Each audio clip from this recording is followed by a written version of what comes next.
little depressing in some cases. Yeah. Let's see. Creativity, okay. Risking rising technologies for markets to watch.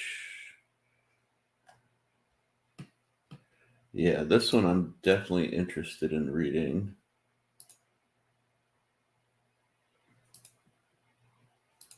Do. How you doing tonight, man? Good. I was taking photo shoot on the model. Ah, nice. Yeah.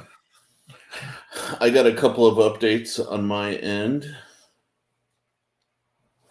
Well, bam! Business cards are Nice. here, Nice. and they actually turned out really nice on the It's back really side. nice. It's really nice. Yeah, man. They look really good. What's up, Cheeto Bandito? What's up, Dopey? Nice. Very nice. But yeah, don't mind this one. This one I used. I abused it, like kind of trying to expand my wallet. But I got a Mm. nice little. So I was supposed to go to Blade Show like a few years ago. So I got myself this nice little card case here that actually has my name in it. Nice. Oh, damn. That's cool. Actually, that's really Yeah. cool. So I have this for the show. But yeah, like, dude, I'm glad I took the chance on just what you call it, ordering them because they all turned out like good. Yeah, that's good. That's good. Good I to hear. I do have a little like minor complaint. This logo isn't centered. You can see it. Yep. I was gonna say it's not center. Yeah, but there's nothing I can do I about mean, that. just it's minor, very minor. So Yeah, for the next batch, you can change. But for now, it's okay. but I don't know why it's not centered on their end because I That's did their weird. process, That's really So weird.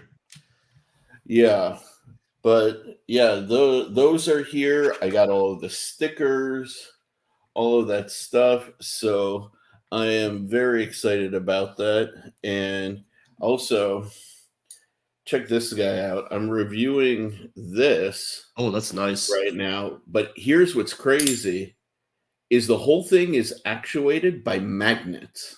That's crazy. First of its kind. So if you hear this sound, That song is satisfying. I gotta say. it's so listen to that ting, dude.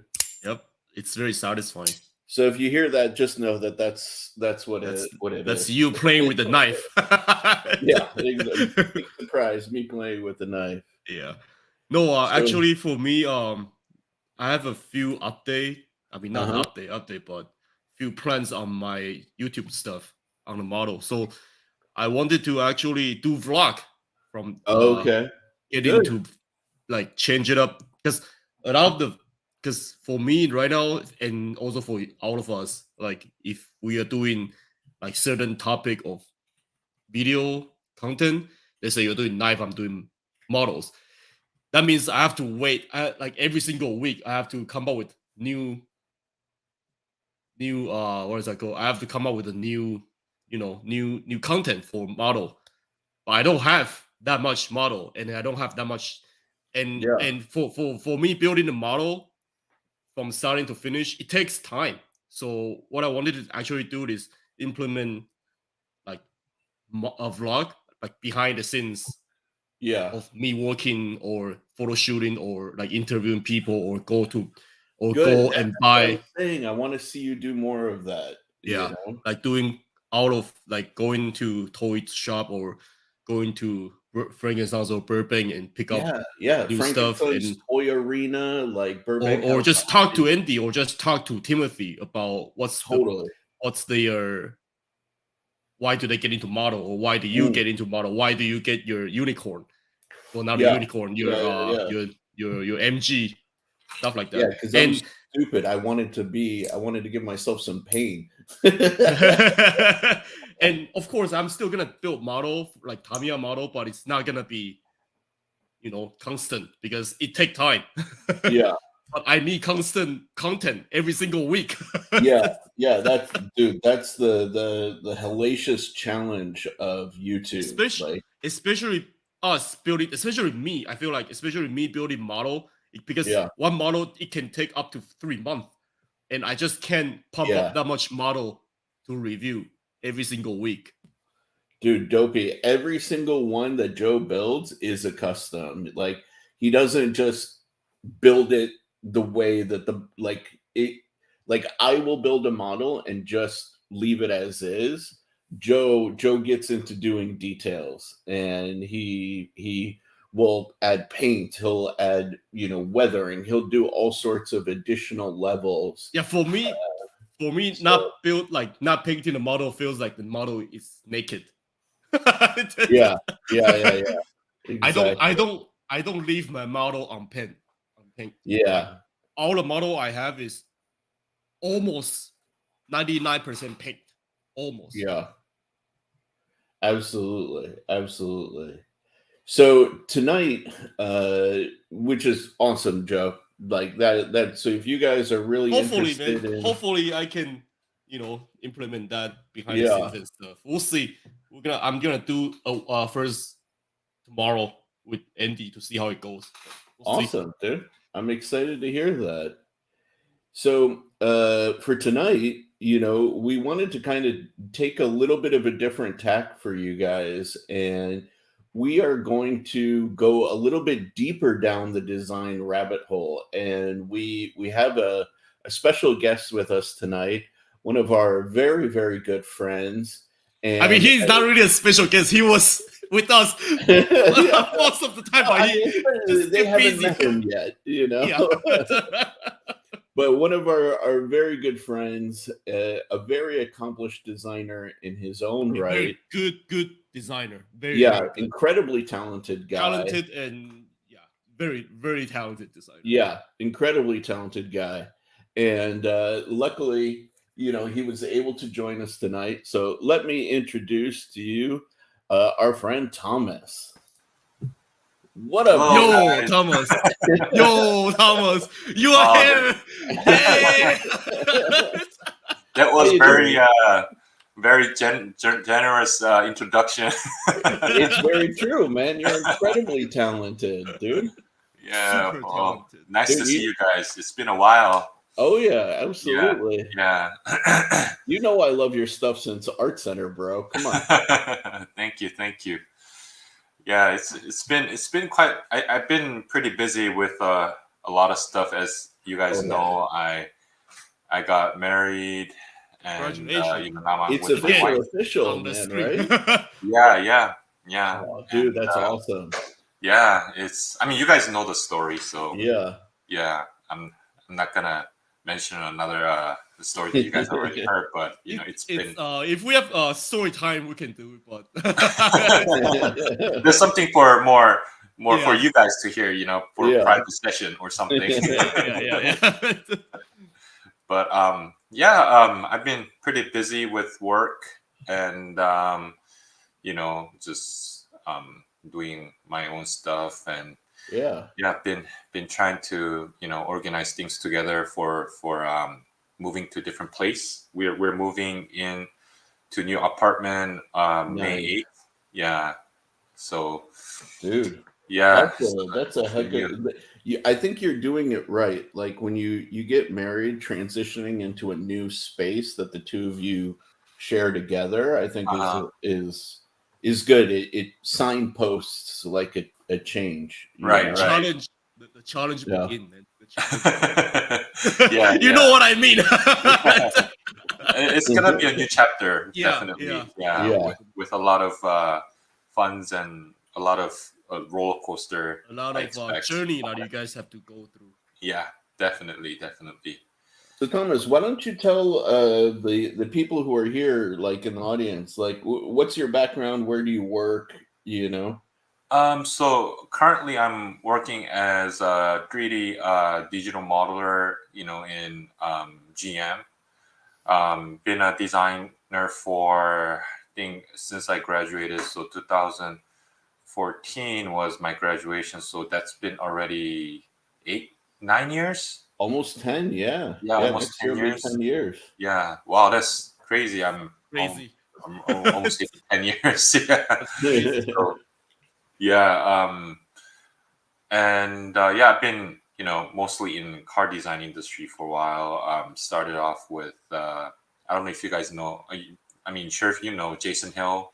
Yeah. Designed by 11. I worked there in the beginning, and then developing like ATVs and more of like a utility vehicles and stuff. And then got to SF Motors for a little bit. That didn't work out a lot, but it's a startup in San Francisco, but funded by a Chinese company, and they just opened the when I worked there, they just opened the studio. I think it was like back in 2016, and it was not.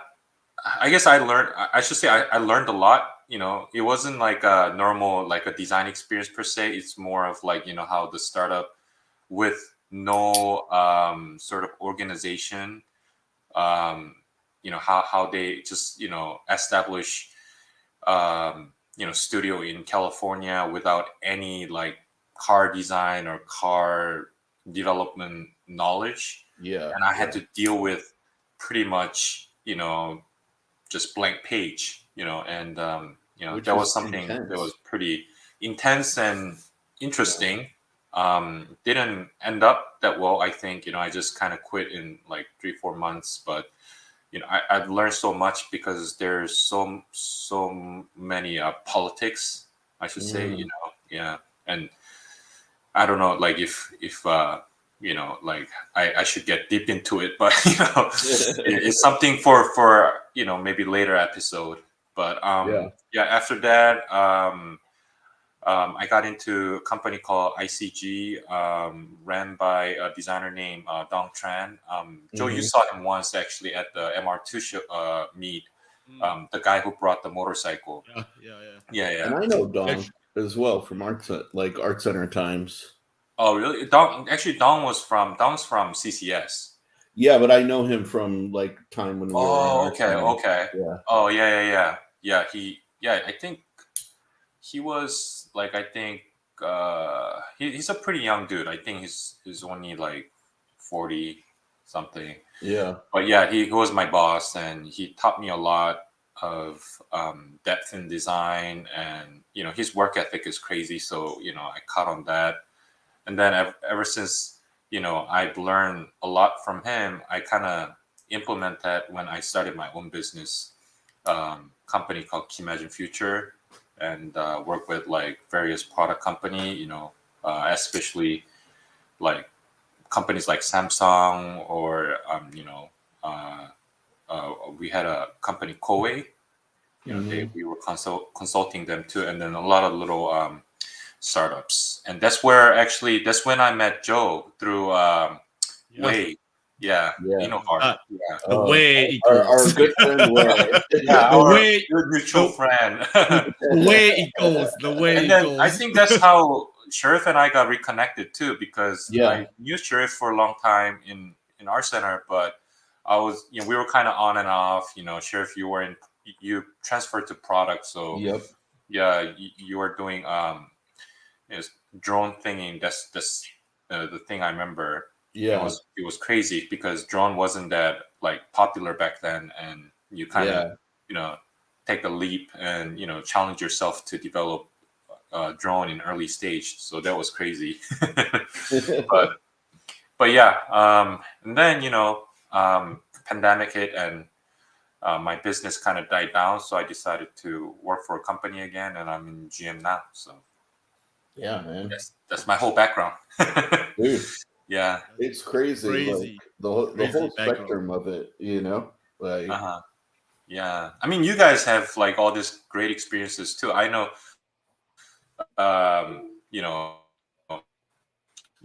through Innovar, I've seen like stuff that Innovar did. Like I just hoped that Wei took it with like some different. I mean, it is what it is. But, It is what it is. Yeah. it's Yeah. experiments. It's I got a good experience and good Definitely. journey, and I learned a lot. But Definitely. he's the boss. dude. Yeah, he's the boss. If he says stop, then we'll stop. Speaking of Wei, I don't know if Wei's gonna ever listen to this. I mean, if you are listening, please join us sometimes, because Yeah, I think cool. Wei Yeah. recently got a new job. Yeah. Oh, okay. I think he's a professor now. Like Oh, really? speaker or professor in, I don't know, like that's what I see in Facebook. Okay. I thought it was a company called Noron Yeah, or something. I think that's the professor role or Oh, something. I don't okay. know. Yeah. Oh, because I looked up and it was a company from San Diego developing like. Yeah, I mean humanoid. that's. So I actually know a little bit backstory on that, but I don't Okay. know but I don't think he's working for them actually. Oh, okay. But it's connection. It's Oh, I it's see. yeah.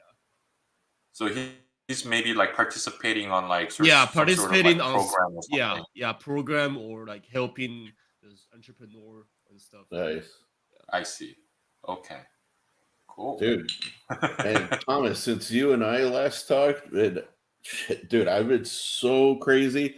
I set up the business for Mangana Steel. I finally Yeah. have all the paperwork done legally. I met with my accountant today. I've got my second round of prototypes hitting any day now. I don't know if you saw earlier. I have official business cards now. Oh shoot. Yeah, That's dude. sick. Like these just that came in looks the mail the other day. So like nice. it's been It's been crazy, bro. Like it's been Joe can tell you. Like I went back to sleeping like 3-4 hours a night for Oh like my a God. long time. Sounds like good old R Center again. It felt like it, dude. I'm not gonna lie. Like holy crap. Wow. Yeah, like Ooh. I haven't even been down to LA because I've been so like inundated with all of the little steps, and I have a lot more to do in the next month because Right. I bet. and end of this month, start of next month is the largest like knife conference like Yeah. in the world. Mhm. So I'm gonna be there. I'm gonna be Nice. passing out my cards. Hopefully, the product will be live by then. So Wow, this is a big news. dude, it's exciting. It's terrifying. It's all of that stuff, and I'm trying to at least be a human and go out to like a car show like once Yeah. every 2 weeks. Yeah. So I can see another human face. Right. Well, I'm sure you can do it because you got the R Center attitude, like bro. just staying up all night and the show up like professional. You know what I mean? Dude, it's I don't think crazy. I don't know if Chef wants to do that though. Bro, Joe knows. I pulled an all-nighter like a couple of weeks ago. Yeah. It was so much more brutal than I remember. Oh yeah. Yep. Oh, holy crap, man. Well, I hate to say this, but we are getting old, We are getting we old. are, dude. We're not in 20s or 30s anymore, Nope. or at least. No. And that's the thing. And I've been putting out like 3 videos a week for YouTube. And just like even throwing that in is nuts, is absolutely nuts. Right.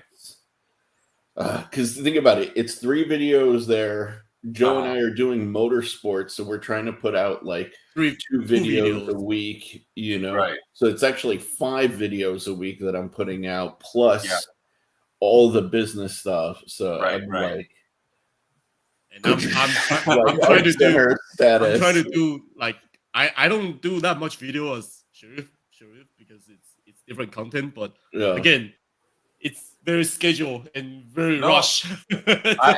I heard from Joe, like, because I talked to Joe a couple of days, or was it last week, and sounds like you guys have organized, even better, like with all these different contents now. So trying,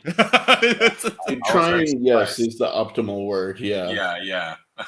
We're still like the thing that's really driving me nuts and Joe can attest to this, is the algorithm, right? Because like I'll give you an example. Like I was putting out 3 videos a week consistently, same exact time every single week, and my views would go from like 800 down to 300 down to like 100, and then it would jump back up to 400 with no explanation, right?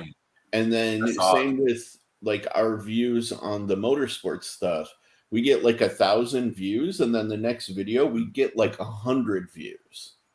So like there's no explanation for how the algorithm was like adjusting and tweaking. And even if you upload like consistently, like you weren't getting rewarded for doing it.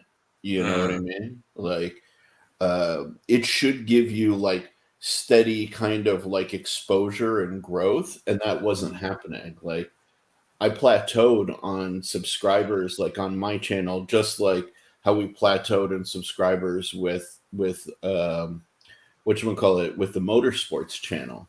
And then it just was like, okay, bro, like how you can't brute force this. You can't like force the algorithm to do what you want, you know? Right. So it's weird. Like I talked to some of the guys who I know in the knife community who do YouTube channels. There are guys who are literally doing a video a day and 3 YouTube shorts a day. I don't know how they're doing it. You know, it's like it's so much content. It's so much pressure stuff to put out there. Yeah. And they're also seeing the same things of like their numbers dipping down and then going up and dipping down, and you know what I mean? Right. Like, there's no explanation for it. I wish we can invite somebody who works in YouTube or something, right? To reveal all these secrets.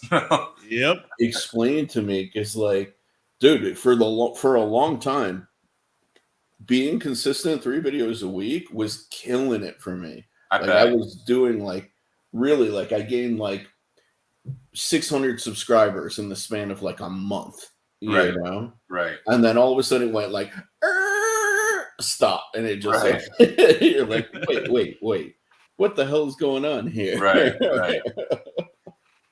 I guess maybe in the other hand, like because the pool that everybody is swimming now is bigger, but maybe before, like YouTube was more I should say like just people who are doing YouTube are just those people. But now it's kind of like everybody's doing it, maybe I don't know if that's affecting. Like red ocean kind of thing. That's why like planning out content and schedule stuff is really important. That's why we might have to move to OnlyFans. Yeah, dude. Oh man, I am ready to show my butt on OnlyFans. I will take whatever percentage people are willing to pay for that at this point, man. The funny to say, I heard OnlyFans didn't start off with that whole like sexual content thing. No, it didn't. It just became that. Right. Actually, it's genius. There's a comedian. What's her name? Damn it, I'm forgetting her name right now. But she's really like she's one of my favorites.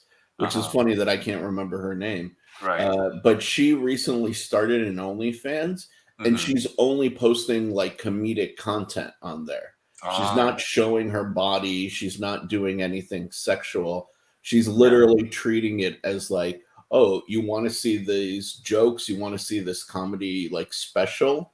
Then go to my OnlyFans. That's actually smart, because OnlyFans, like all the girls are trying to like reveal themselves with like naked body, and then she's actually kind of going back and like just doing proper stuff. Exactly. That kind of reminds me. I remember there was I read this article on Pornhub as well. There's this dude, he's a math teacher or something, and he's just teaching. I think it was like Chinese guy or something. Like he doesn't, he just posts like a class, online class, on Pornhub. Interesting. Yeah, and people are actually watching. Dude, he's making good money. That's really interesting. And you know what?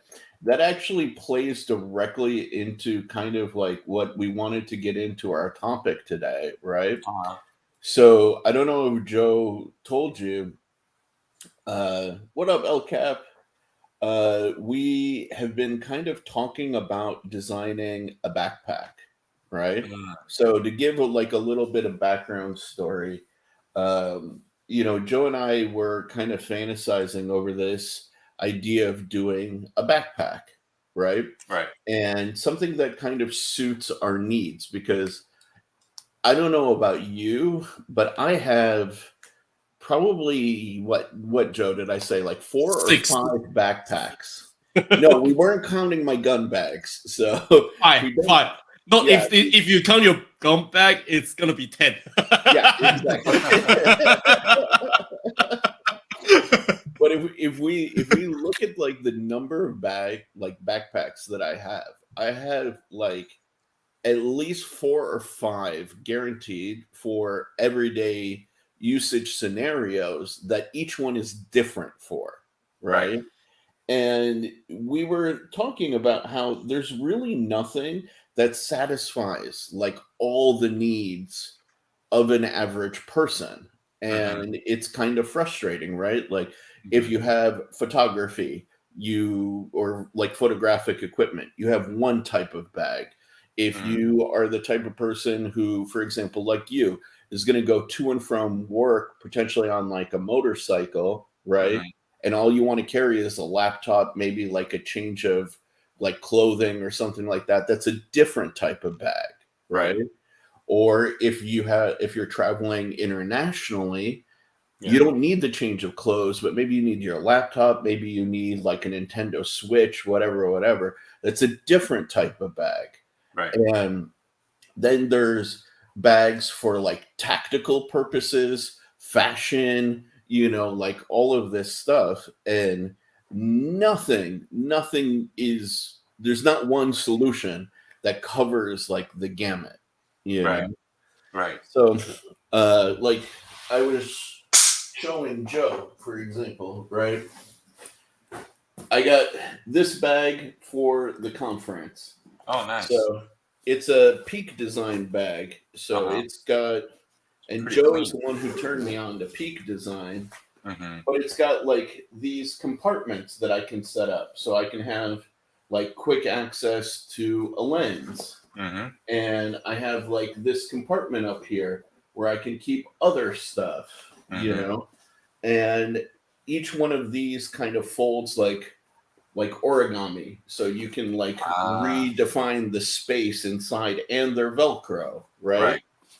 But also you have the side access, so you can like swing the backpack around to your chest, and you don't have to like take it off of your back, right? But on the flip side,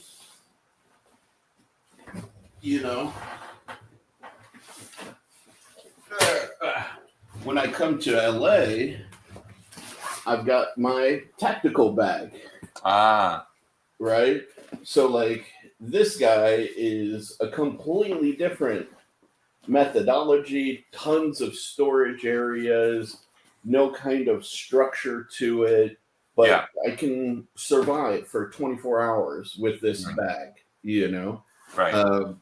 but it also has like this MOLLE system of like straps, and MOLLE is like a military standard. Right. So I can attach pouches to the exterior of this and expand its capabilities. Yeah. So, like, I have bags, and then I've been getting into like pouches lately. So I got like this guy, which I love because I can take it with me, and I've got a full set of like flashlight, bit driver, lighter, multi-tool, pills, notebook, pen, Very clean. And I also have like a USB cable thing inside of here. Yeah. And there's smaller versions of that. So like this guy, again, you open it, got bit driver, multi-tool, flashlight, pen, Swiss Army knife, Cool. And you can decorate it with like little patches and stuff like that. So it's like, oh man, like there's all of these solutions, but nothing kind of like solves everything. Right. And so where Joe and I have kind of been like talking about it and trying to share with like our audience is we're trying to take them along like the design process a little bit. And so we were kind of talking about this week digging into trends. And so I created this. Bam. Hey. So that looks like something from our center. It is. My God. Oh my God. I hate to remember that. Imagine we're back in first term. Oh, right. My. This is a Liliana Becerra, the red thread trend process. So she was one of my mentors, and here we've got kind of like the 3 levels of like trends. Yeah. So it's funny you were talking about OnlyFans and stuff like that, because they said this is an attitude in consumer behavior, right? Direct to consumer sales, like OnlyFans. This is kind of becoming like more of a norm rather than going to like Amazon or whatever. You're going direct to the person and subscribing to them. Right. Right. Actually, I'm going to even add this direct subscription. So I find that to be an interesting shift in like consumer behavior that we haven't seen before. So I wanted to throw this out there and even engage our audience, and kind of ask them if there's any trends that they see and stuff that we see, like even what you're talking about at GM, and then we can kind of fill this and see if there's any interconnections, right. So before we get into that a little bit, let me explain to like the audience a little bit how this process works. So my mentor created this technique, and basically you can find interconnections between this high level, this mid level, and this like low level. The idea is that this is intangible, this is kind of mid-level tangible, and then this is very tangible, like stuff that you engage with every day. Right. And a way that I can demonstrate how this proves itself out is I use this process to develop the drones, right? So on a global level, on a political and economic level, this was back when in the early 2000s, George W. Bush set the price of the dollar to be more 1-to-1 with the yuan from China. This enabled mass Chinese manufacturing. This allowed a higher degree of trade, which accelerated the development and this dispersion of smartphones, which we saw here, technological breakthroughs and consumer attitude shifts. More and more people wanted iPhones. More and more people wanted smart devices. Right. As a result of this reduced the price of gyroscopes and accelerometers, the little chips inside of the phone. And so those used to cost like $10,000 a piece. Now they were pennies on the dollar. So that allowed the technology to come down to this tangible level. where people wanted new devices, new solutions. We were seeing the advent of like mass 3D printing, mass customization, individualized like robotics. And so that gave rise and the opportunity for drones to exist down on this level. And then it was about intermixing materials, color trends, form language. What is a drone supposed to look like? So on and so forth. And how are they going to integrate into our lives? So this methodology here allowed me to kind of predict that drones were going to be a thing. This is very constructive. Like you said, you've learned this process from one of your instructor, right? Yeah, Liliana Becerra at Art Center. And actually, like back in the day, I'd have to pull it up, but I made this huge infographic poster. And in that infographic poster, I predicted things like Google Assistant and Siri before they ever existed. Wow. Yeah. Yeah, because like it made sense that with our phones, right, all of this stuff was going on globally at the same time. People wanted to leverage their smart technologies more. Their kind of design trends were like voice input and kind of like hands-free interaction. Yeah. And people's lives were getting like busier and busier. Like people are trying to be more entrepreneurial, things like that. Yeah. So it made sense that they would want virtual digital assistants. Right. And with the advent of like AI and things like that, then it made natural sense that this is where the technology was going to go. Right. So you can actually, using this stuff, like this approach, you can make predictions of the future, and you look like you're crazy to other people, but you have the breakdown to show that it makes sense. Actually, this type of stuff is what we have to do way before we design. And yes, actually what we do in school, that's what we learn in school, like all the trends, the analysis. So for the people that think design and drawing and it's easy, no, design and drawing is this is design and drawing. This is actually structural. It's like a math, basically. It's a philosophy thing. So I want to shut people up with those people who say design or design and drawing is just pictures. Pictures. Right. No, this is design and drawing. This is actually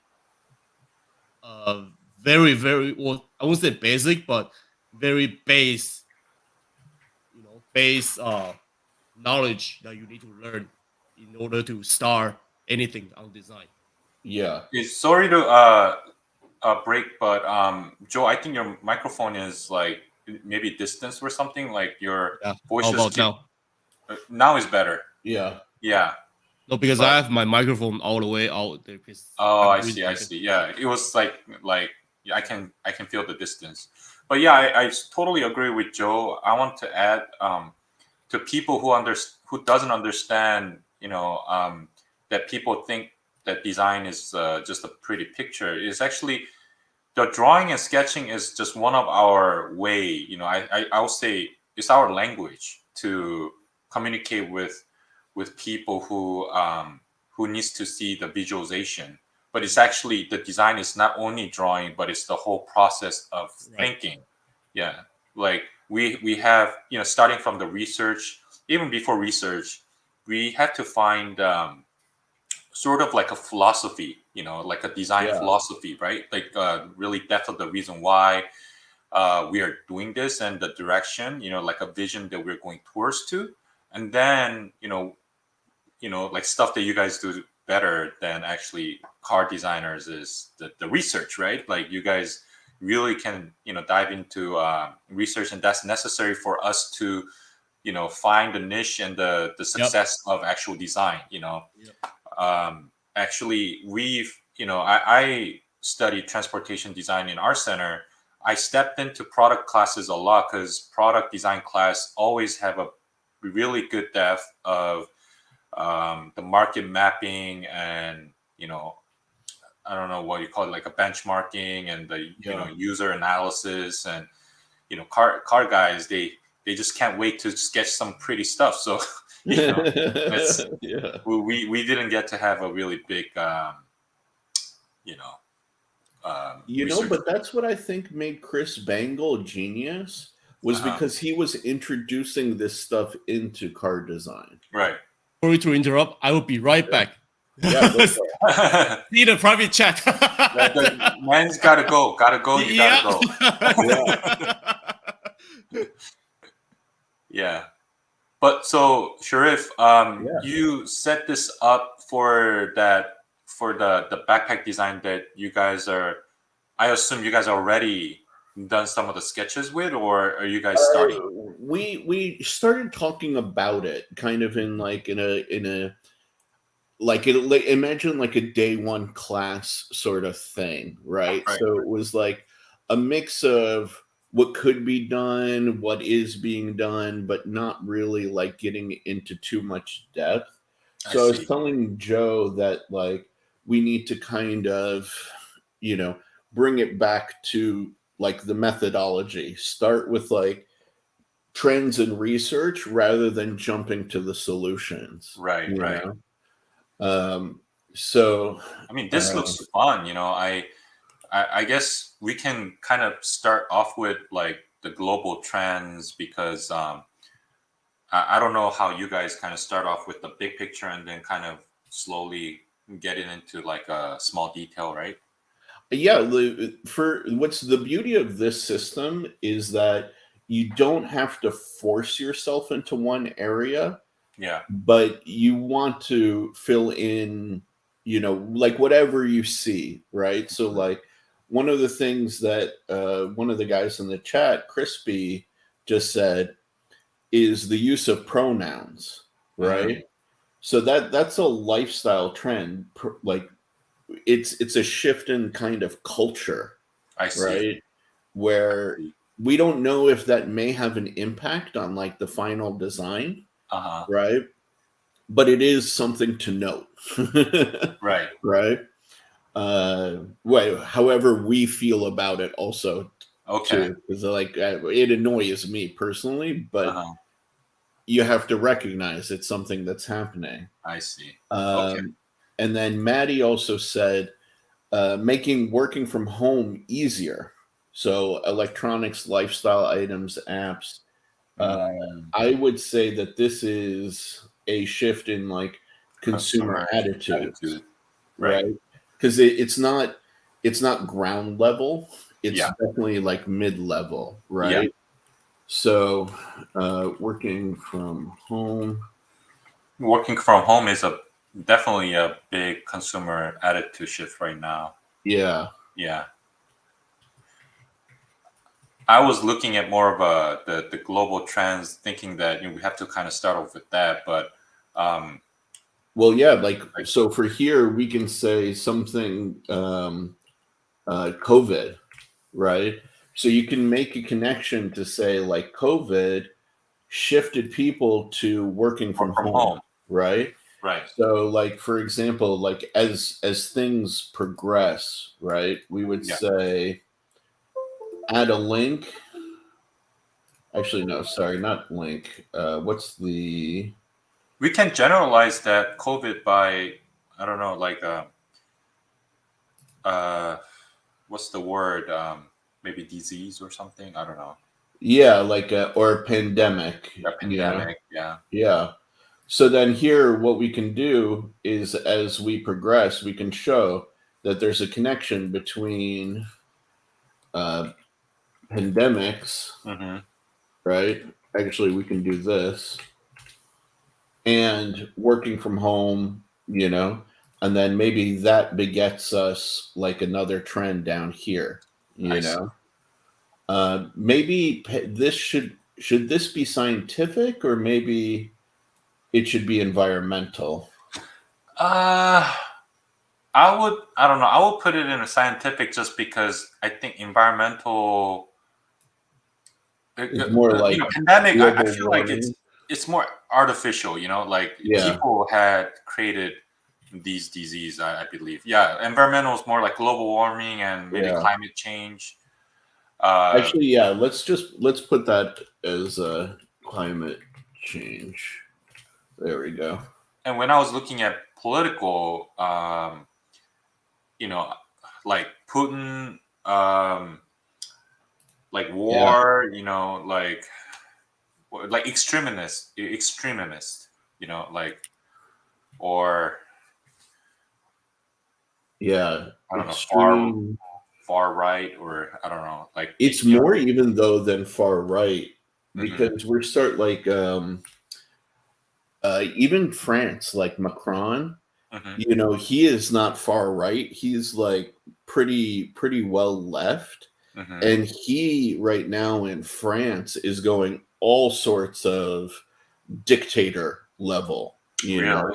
Yeah, yeah. Actually, France has had some of the most like extreme protests that humanity has ever seen recently. So maybe like extreme leaders, right, in general, and then maybe political what's the word, like it's more than just divisiveness. It's like splitting. It's like people are more fragmented, maybe. Oh yeah. And also, I don't know, when I think of political in this in this era, it's not practical. It like I don't know if I can say this, but it's like a shit show. You know what I mean? It's true. It's true. Yeah, nobody really take it seriously anymore. Or people who are actually awakened or enlightened by, I don't know, all this educations. Like they think it's just a part of the act, basically. We can say distrust. Yeah. Political distrust is at an all-time high. Right. And actually, if we throw here AI, right? Because that's a major global trend. It's a big thing, yeah. Right. But if we say here, deep fakes, if you connect political distrust and AI to like deep fakes, this is going to result in, who knows what down here at the design trend level, know? This is very fun. Right? It's super interesting, It's funny, like it's kind of like a puzzle. You just kind of throw like one here and there, and then all of a sudden you start making connections. Exactly. And then you kind of see the big picture. Yeah. This is why I love trend and like future forecasting, because that's exactly how you describe it. It's a puzzle. Right. It's exactly how it is. Yeah. Man, dude, I love it. Yeah, me too, man. This is fun. It feels like we're in our center classroom, and we're just doing this as a team. Right? And without the stress. We need, exactly. We don't have to finish this by today. We need James Chu here. Yeah. Another thing we can say is new national powerhouses. And then so here we can say we have China. Yeah. So China is now definitely trying, like I've heard so many different arguments for and against like China becoming like they are a superpower, but they do or do not want to be an economic superpower. So one argument has been that, and we can put it here global digital currencies. So like China has set up an organization with Russia and Saudi Arabia, right? And they've talked about how they want to introduce like a new currency or like a global currency that would supplant the American dollar, right? Yeah. Which is basically like them all saying like a big fuck you to America and American kind of global dominance, right? But then I've heard arguments from people who are like Chinese expats who said that actually China is just like beating the drum of like trying to be this big world like economic power, but they don't want the yuan to be like the standard, because then that would mean that all of their economic elites would potentially lose money. Right. So and they would also become exposed, whereas like now they're not. And I don't think they have like sort of the system like governing system for them to keep their elites within their country. Exactly. They'll probably leave to somewhere else.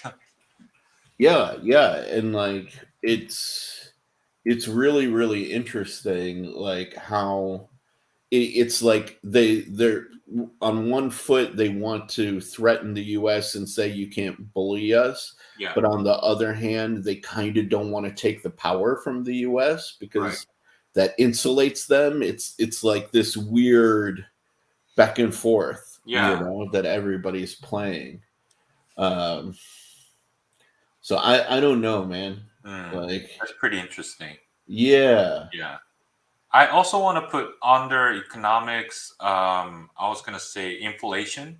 Oh yeah, that's a global inflation. Yeah, global inflation. Yeah, that's a big one. Yeah, it's what everyone's going through.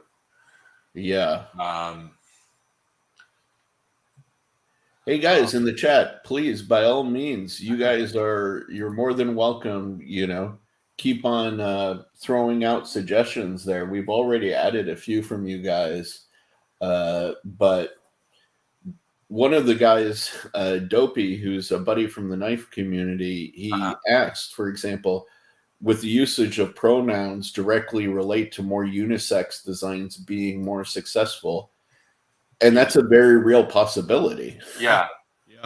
100% a very real possibility. And I think that's a great insight from you, Dopey. I think, I don't know if this has to do with, that trend, but maybe, like definition of gender and sex, like LGBTQ community. Yeah. Stuff like that kind of like becoming more, like exposed. Yeah. For the consumer attitude shift, maybe that will somehow, I don't know, or I don't know where that should fall under. Yeah. It's interesting because like it's a weird thing. It's half lifestyle, half consumer. It's like a middle ground, right? Right. Because it hasn't completely affected, it hasn't entered into the consumer space. Right. It's still kind of like a lifestyle thing. But on the flip side, right, like it's like when Will and Grace, the TV show, was kind of growing in popularity, right? They had the first gay kiss on TV. And I remember like in the 90s, that was like, I think it was the 90s or early 2000s. It was like a massive thing, completely changed. So it went from almost like a lifestyle trend for like gay culture to be kind of like entering into media to then becoming a consumer trend. It actually went from down to up because then remember we had like Queer Eye for the Straight Guy and metrosexual stuff started becoming like a big thing. So it was weird. It kind of went from like down to up versus up to down. And I feel like a lot of like, let's put it in consumer trend. Like if you look at a lot of big city, a lot of big cities, you know, the environmental design are heading towards that route too. Like unisex bathrooms, like you know, like no barriers. Okay. Right. Yeah. No barriers. So I feel like that like LGBTQ or like trans, like this type of so-called stuff, it's going to affect. It's definitely going to affect design. Definitely going to affect our design directions in the future. Like I wouldn't say any like this. Like I wouldn't say all of them, but mostly it will definitely take into consideration of how we design stuff, because LGBTQ is becoming very big, and a lot of the countries are passing same-sex marriage, so it's going to be a big effective. It's very interesting because simultaneously we're seeing an equal and opposite clampdown as well. Right? Like in places like Russia and some of the Eastern countries, we're seeing them down and outright, like outlawing it. Right. You know? Right.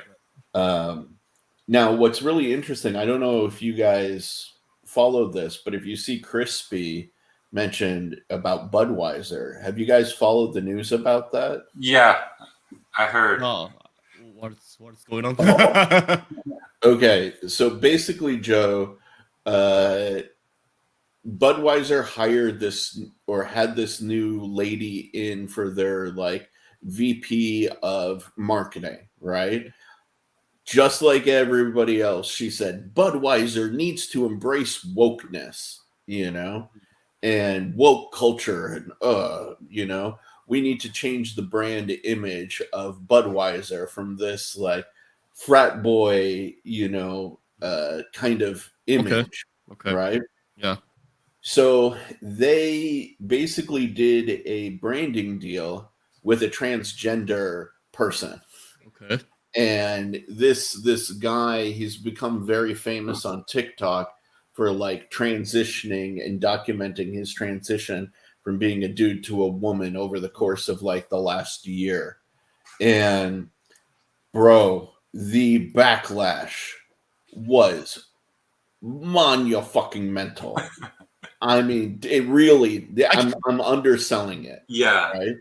I can imagine like people being mad. Oh, they weren't just mad. Like Budweiser's sales dropped something like 20% in the span of like a few weeks. Like, you know, it's overnight. It's crazy how everybody, you know, I mean, I understand like respecting like any type of person as, you know, with their equality, but for some reason, everybody feels like they're now pressured to put this, you know, LGBTQ awareness in every circumstances that is not really, you know, relatable. You know, it's right. Like, right. Yeah. What does beer has to do with LGBTQ? You know what I mean? Like, thank you. Exactly. Thank You know what I mean? Exactly. What does what you do in the privacy of your own home have to do with drinking beer? Exactly. Exactly. Like, and dude, she was asked to take a leave of absence, which basically means she's fired. You know, the upper management basically painted her as like a rogue actor. They kind of disavowed all knowledge of what she was doing to kind of like settle down people.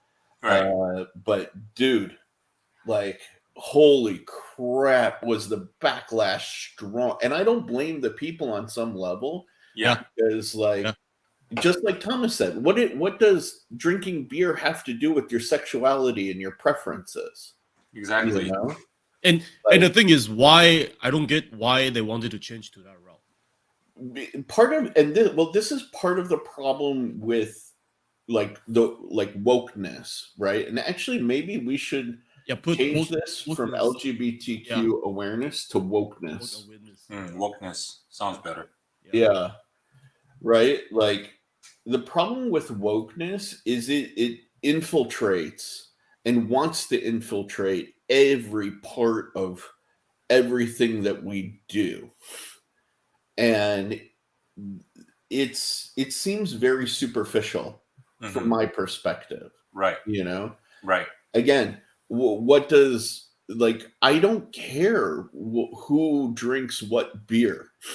Like, I just don't, you know? Right. Like, is the beer any good? Is it affordable? Is it, you know what I mean? Especially if it's Budweiser, you know? Like, Budweiser doesn't have to sell me a lifestyle. Budweiser doesn't need to sell me a brand. It's in every 7-Eleven. Exactly. It's beer for everyday drinking. They are not, like, in some level, they are not as powerful as Heineken. They are not as powerful as some of the wine out there, right? And they are not as, effective as, I mean, biggest even brand. If, I don't know, like Jack Daniel is like, making a commercial with like transgender or whatnot. I don't know if I'll be sold because I wouldn't understand their context. You know what I mean? Yeah. It's. I just feel like this type of LGBTQ or same-sex marriage and like this type of stuff. It's been. It was before it's very little, and we are like we were not saying no to any of them, but then after time goes on, those people grow and those people had their mentality, and they actually, like, I feel like a lot of time they actually want us to accept them, like, harshly, that's the thing, like, I understand, it's kind of common sense, right? Like, not everybody gets along because everybody have a different idea, but as long as we just respect their opinions, you can just live along with it. Now, I think the problem of the trend is it almost feels like before, there was a discrimination for like gay and lesbians. Now it feels like they are forcing us to express ourselves to accept them, which we have right to, not like, accept, or we have to say anything, as long as we don't discriminate them, right? Yeah, we have the right to be ourselves, basically. Right. And like right now, it feels like we are being forced to. Exactly. Like, I'm, just because I'm Asian, as you can see, I'm Asian, just because I'm Asian, I'm not gonna go around like every block, telling like everyone to accept me as an Asian, Asian has a right to, like, as long as you guys don't harm me, as long as you guys respect me, I'll be fine, Like, no need to scream out every day, going out there, I'm Asian, respect me, it almost feels like, it feels like that, right? It feels it feels like that. the whole society's been bullying, that one person for a long time, but I don't know.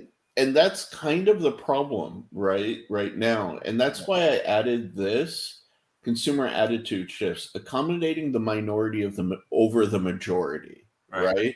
And this I feel correlates to like the extreme leaders and even like the political fragmentation, right?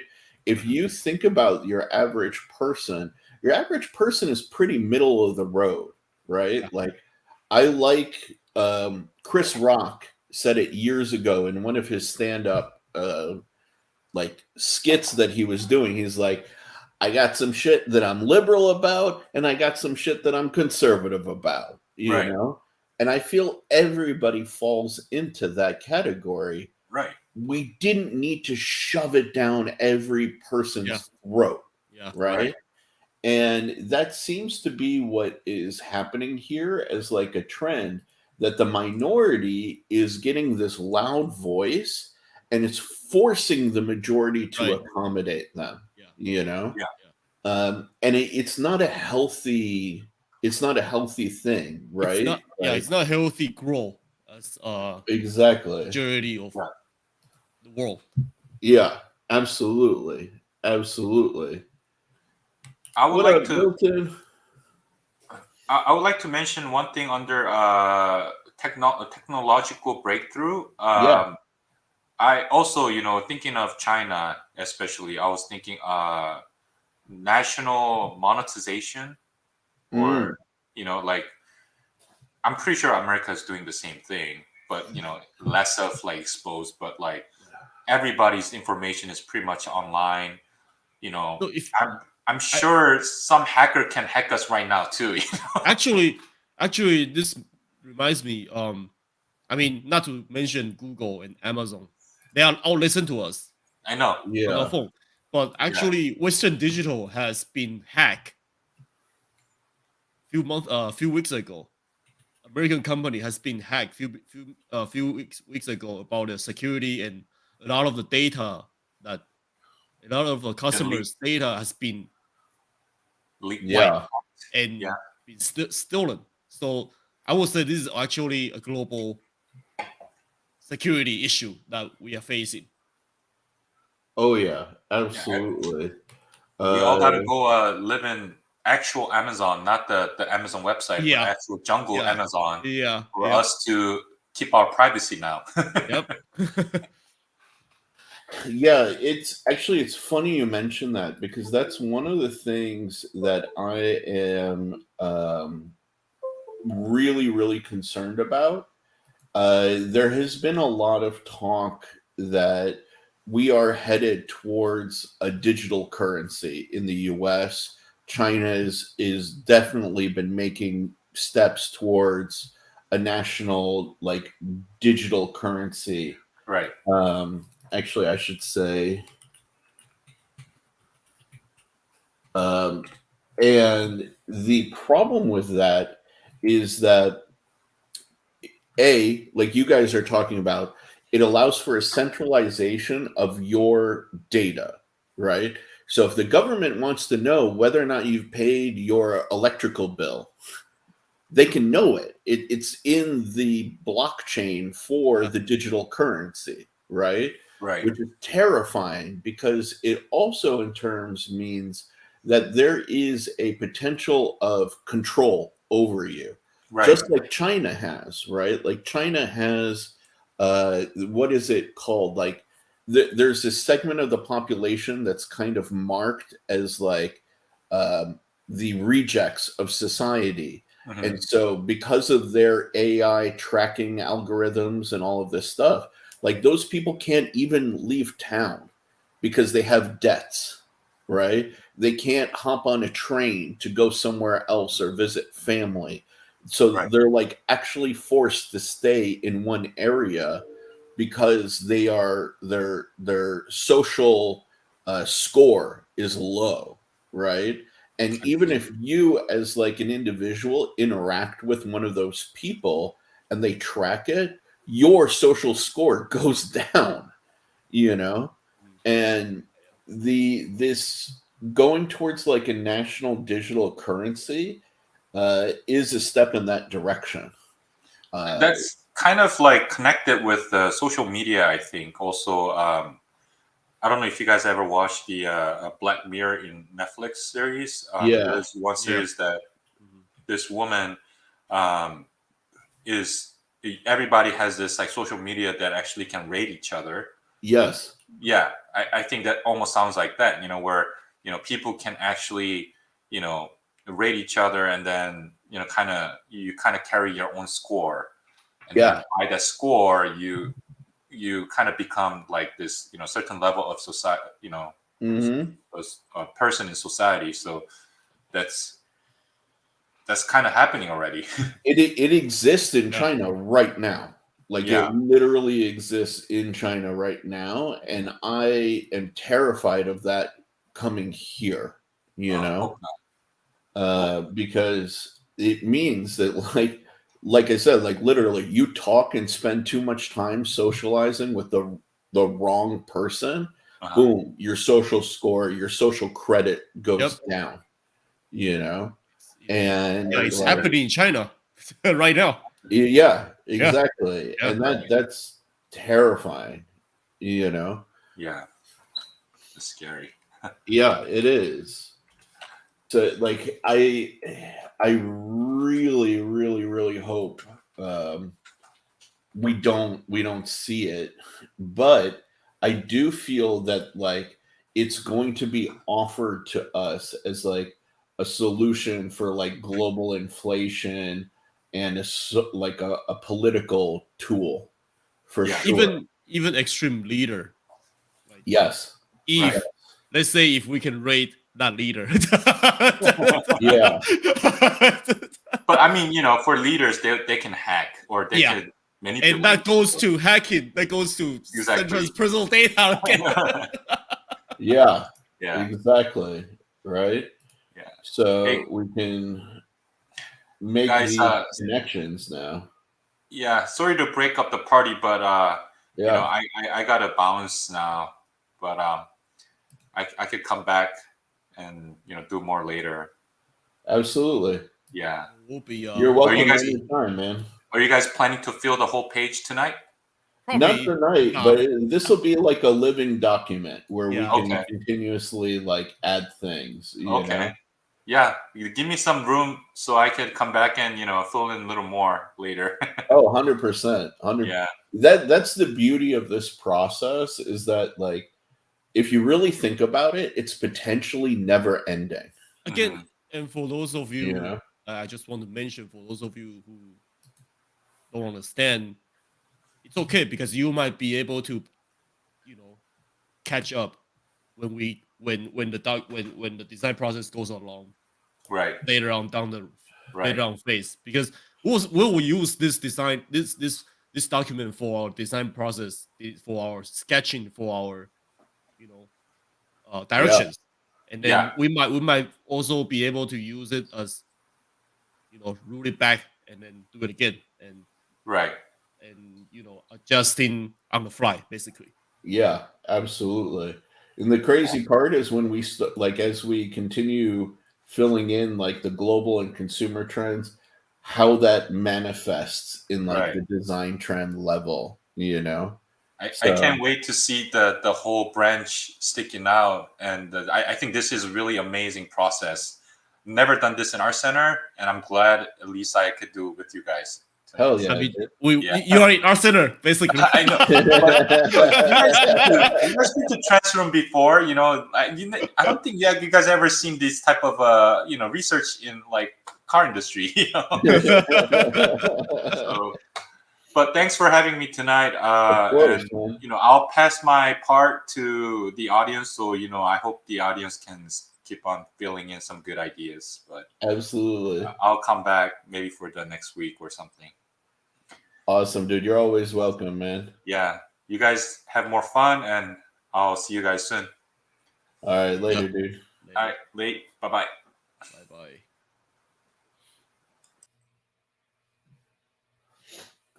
And I just realized that we don't have music. Oh yeah. Good point. I totally forgot about putting music. Because today's been a little bit quiet. Let's throw that in. Boom, there we go. Now we got music.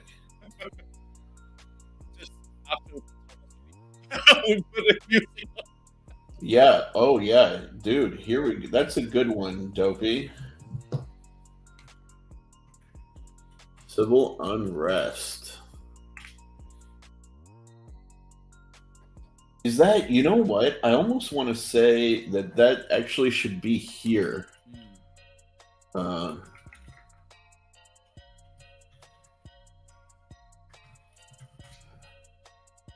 Yeah, I think that should be here, right? Because then we can connect extreme leaders, political fragmentation, Almost all the political things can be political there. distrust, Yeah.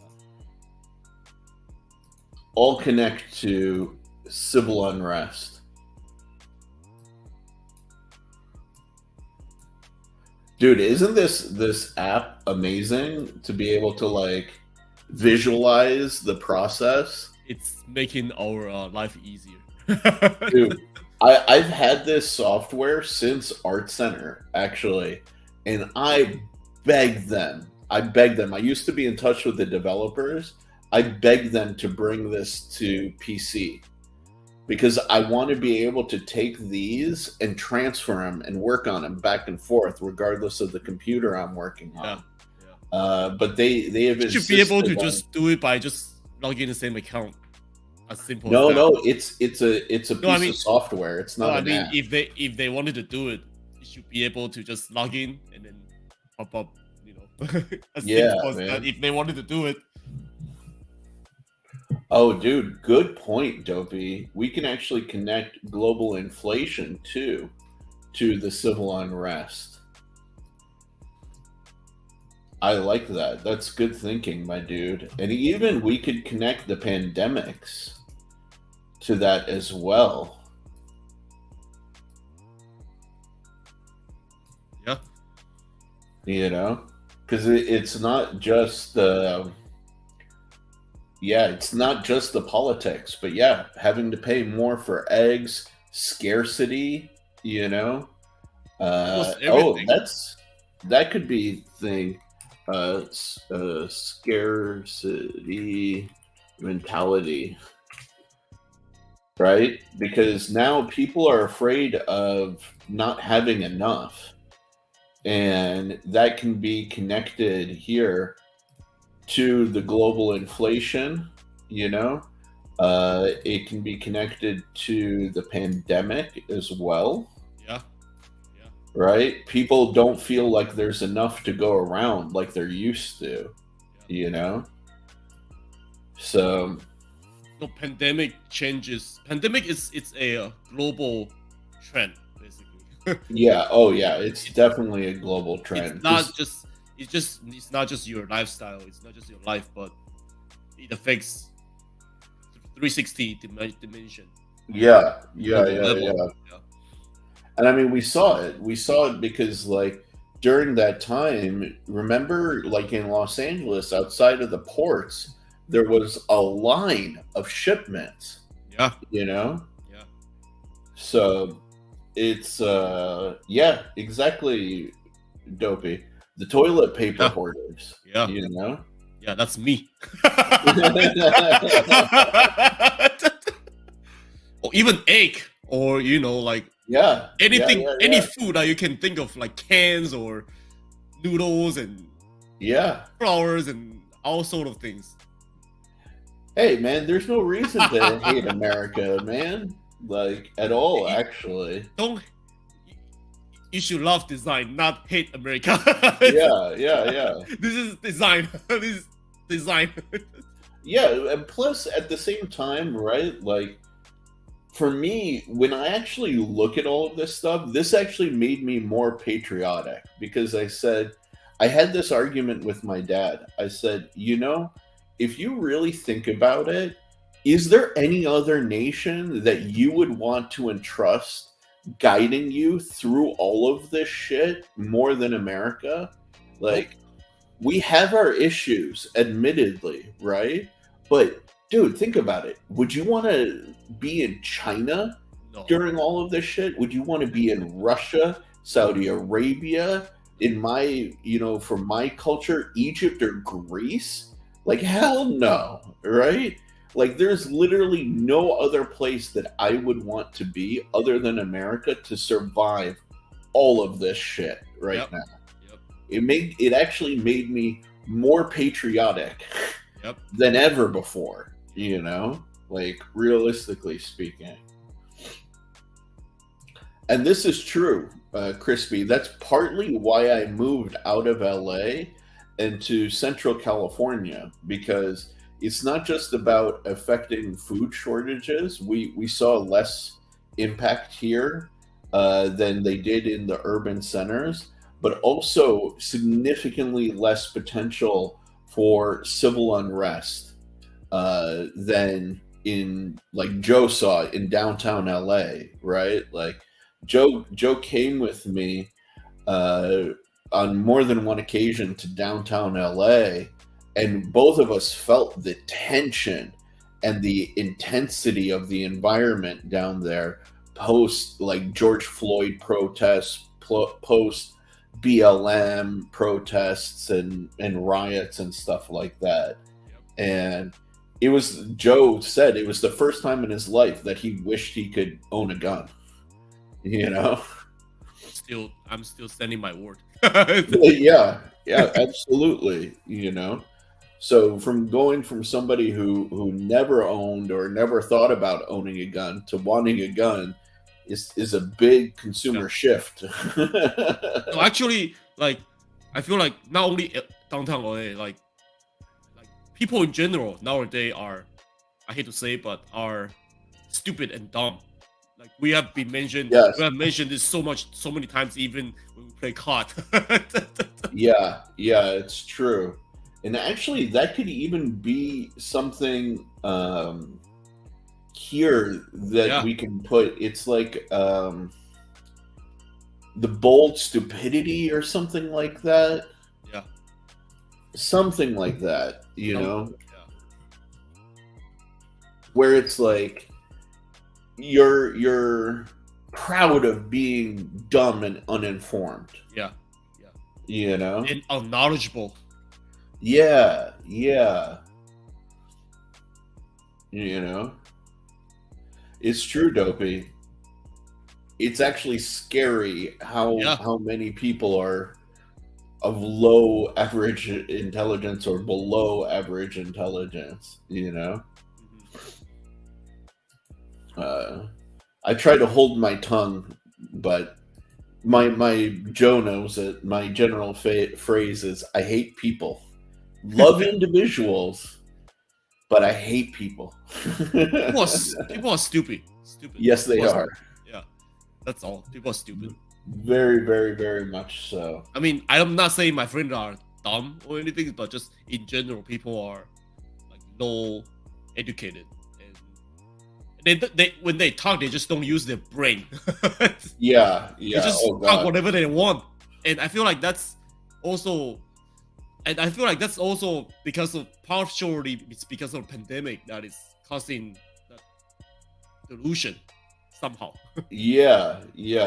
It's weird. I don't know, but there was a shift, right, where people were like proud to be informed, you know, but now people are proud to be uninformed. Yeah, which is really weird. Like I don't understand why that's become like a trend, you know.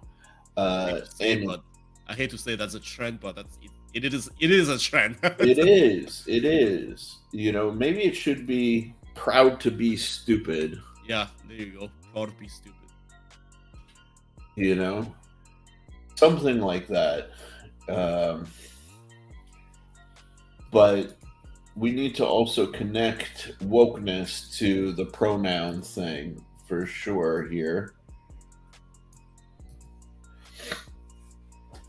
But yeah, man, like it's surprising. It's very surprising. Dude, we're making some good progress on this. We are making some crazy analysis progress for the project that we are going to do. Oh yeah, and for people for the audience out there, this is what we do in our center for product design for the first few weeks, for the first month basically. This is what we do, and this is just the tip of the iceberg that we are doing. There's a lot more going in after this. Yeah. Oh yeah, and we have to add like Chat GPT. Yep.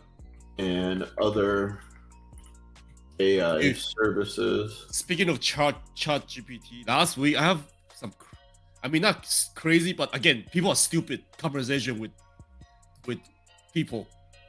Like they rely Chat GPT so much that even just to have a pitch, like a presentation, they will ask Chat GPT. Oh yeah, yeah. Essay, and like so, I have this conversation with one of my friend back in Taiwan, and then he's doing a startup, doing just startup in general, and the way he pursue his designers. He actually told the designers, just use ChatGPT. Just learn how to do ChatGPT. Yeah. I told him, designers, if you told designers to use ChatGPT, they're gonna be mad at you. Yeah, absolutely. And then he said, I just want the work to be done. And I told him, then what do you need a designer? What you need is someone who can operate ChatGPT, not a designer. Yeah. Oh, 100%. People are dumb. Absolutely. People are so dumb. Yeah. No, it's true. Dude. Yeah, here we go. Yeah. It's interesting because it's a consumer trend connected to like a political consumer trend. It's mid-level because it hasn't connected down here. But for example, actually, yeah, maybe we can duplicate that here. And I also feel like the civil unrest has to do with the consumer attitude shift. Yeah. Somehow. Let's see. So we're definitely seeing more of this.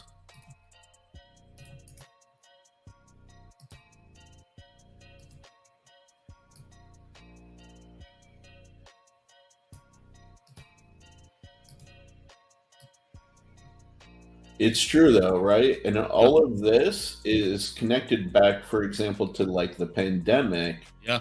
And the desire for self-protection. Yep. Actually, we'll just say here, increase gun sales.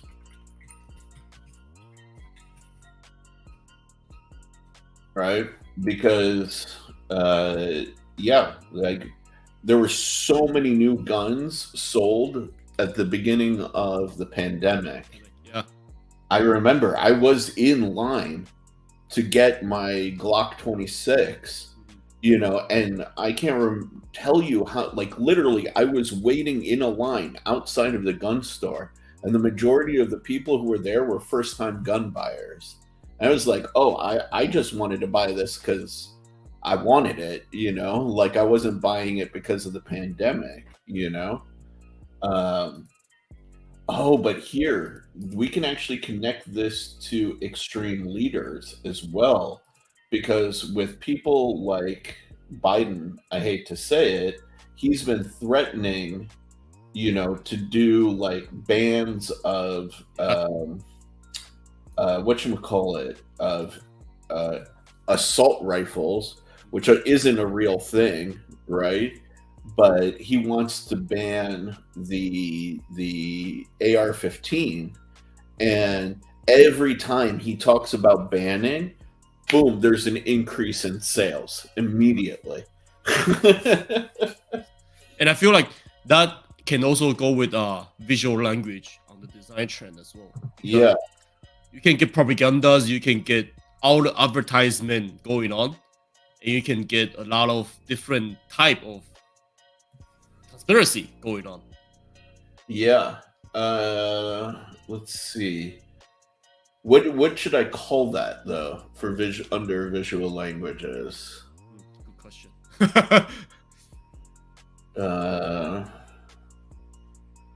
That's a good. I want to figure out what to put there. You know.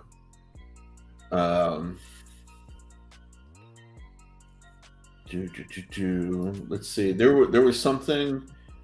Yeah, situational preparedness. I want to add that here.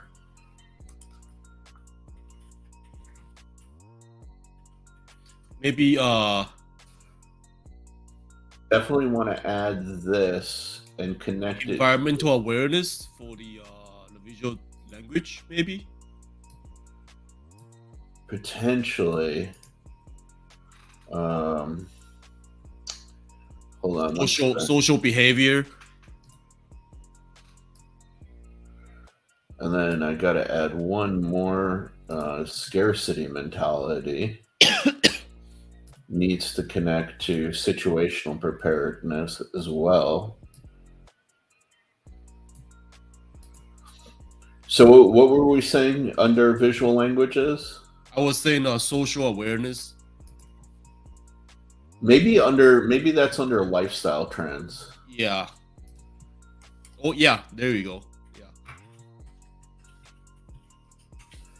And then environmental something. Well, we can connect civil unrest to that. Yeah. But then also we can connect wokeness to that. Yeah.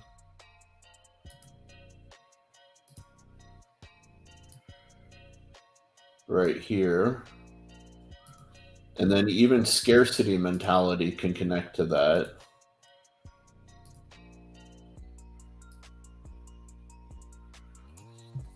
And what else? Even, yeah, I think that's good. That's good. Yeah. That's good for now, I guess. Let me see what else we have here. Yeah, we put this with civil unrest, concealed carry is becoming like more of a thing. Situational preparedness, definitely added that. Exactly. Dopey, the depth of the stupidity of politicians is endless, but it's funny because they're not really stupid. They just know how to manipulate things in order to get their agenda. They all know that assault rifles is not a real thing and that the A in AR stands for arm of light. Yeah. They know that. They just ignore it.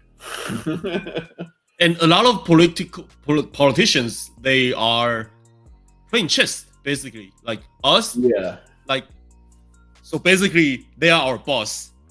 And then they are manipulating all the chess. They are manipulating everybody. Like, our normal human is their chess. Exactly. And they are doing business. This is actually what it is. No, it's 100% what it is. 100%. You know? We're just part of their strategy, basically. Yeah, we are.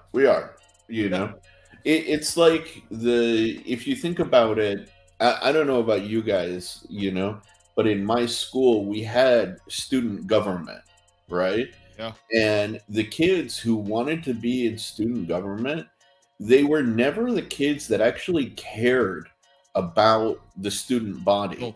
They were interested purely in power, or thinking that they had some degree of power that the rest of the students didn't have.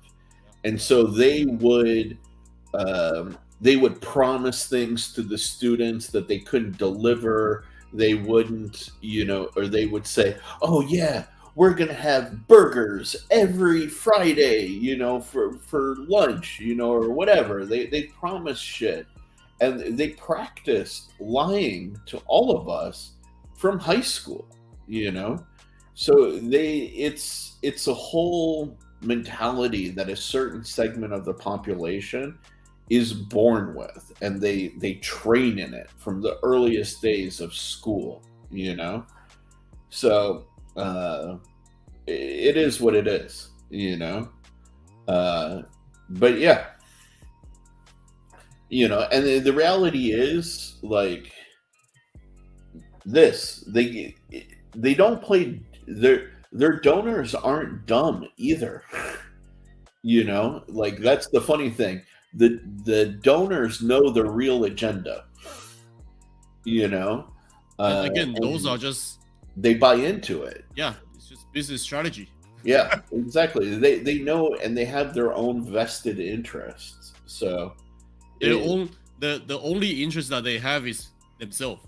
Yeah, literally. Be more powerful and go exactly as powerful as they can, and be adjacent to the power of this politician. Yeah, you know? Yeah. That's I hate to say it, but like not all the presidents are like that. Yeah. It is. Yeah. That's why we have somebody like Biden in the office right now who like can't even count, can't even form a sentence. Yeah. But he is the center of power. Yeah. And everybody wants to be close and support that. You know? Crazy. Yeah, it's the silliest thing, you know? But again, this goes into this current trend of kind of political fragmentation and political distrust, because people are seeing now, you know, that like you can't trust anything that the government is doing, regardless of who's in power. Doesn't matter if it's somebody from your side or for the other side, whatever your side is, you know. Everybody is working for themselves and not for the people.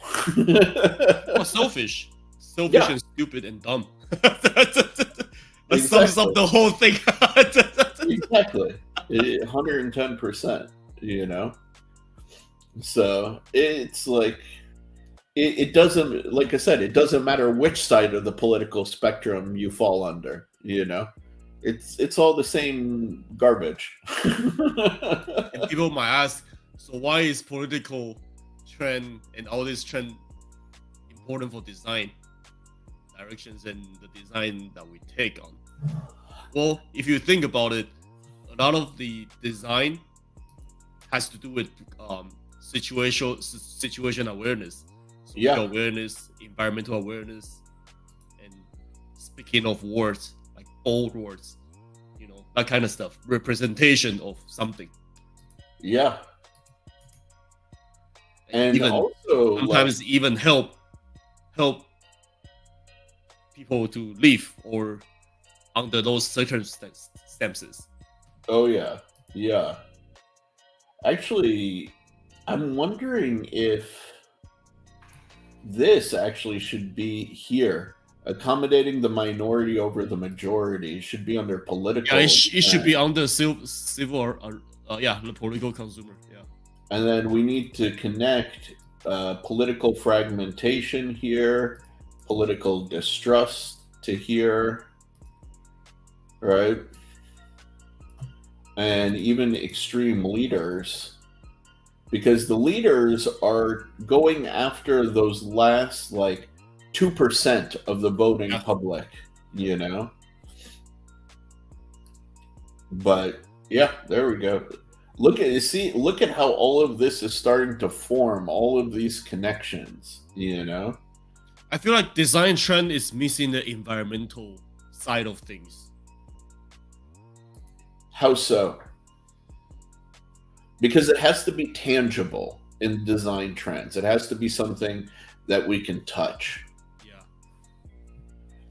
So maybe it could be under consumer trends, but design trends, how can you touch something environmental?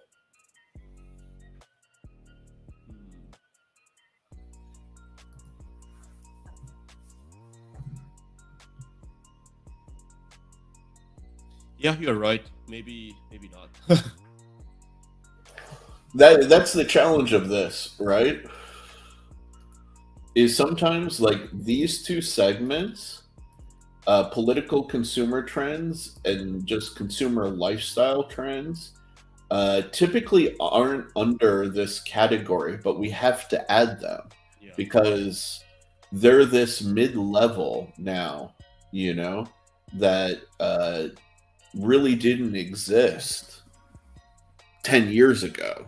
You know, they weren't as dynamic as they are now, you know, and we're seeing, you know, I mean, for me, environmental trend is more so it's not because of what the city looks like, but actually it's about more of awareness and the global issues and climate changes and all that stuff.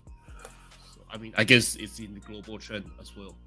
Well, we could put, for example, here, what I would think about is this, consumer environment, right?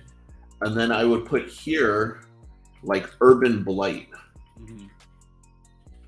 So, downtown LA being really shitty, right?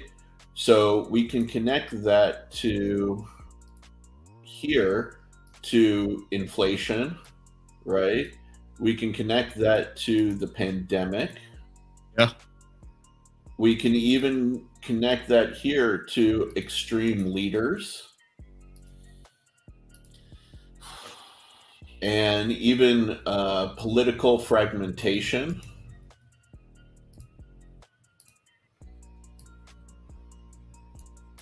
And even political distrust. Yeah.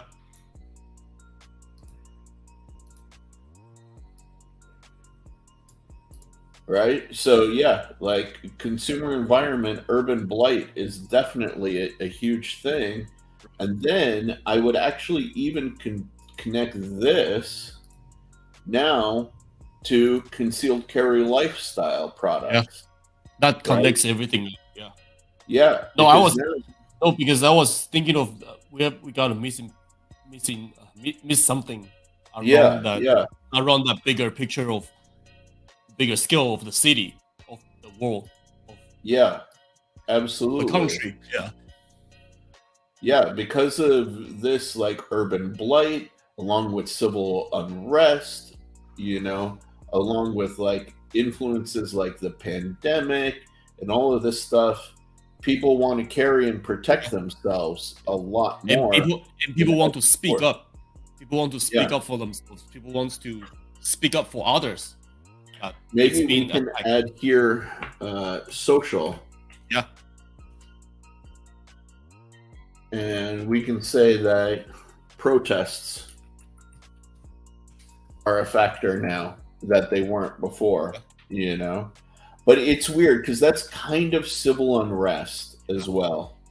It's a little bit overlapping. Yeah, a little bit. I'm gonna let's leave it as social for now. Yeah. Yeah. Let's see. Yes. And this is very true. Very true. Rent costs. Okay, we can add that here. Rent costs.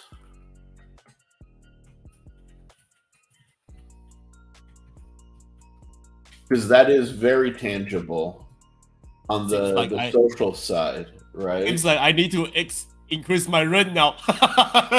Dude, yeah. We have to find a mid-ground connection to the social, though, or to the middle of why that's super trend. Yeah. But it definitely is a social like trend, on the ground level. I feel like it's also in the it's that part. It needs to be in the political consumer trend because of the global power is increasing. Everything just keep on going up. Actually, you know what? I'm even gonna increasing lifestyle costs. Yeah, like everything basically. Right. So then I can say rent, food, gas, utilities. Yeah. Everything. Yeah, everything is increasing as a result of these lifestyle and also the manufacturing of everything. It's increasing. Yeah. Oh man, that's a tough. Again, where does that fit? I agree. It should be here. Well, we can also put here. In technology breakthrough. Yeah. Rapid manufacturing should be here, but also it should be.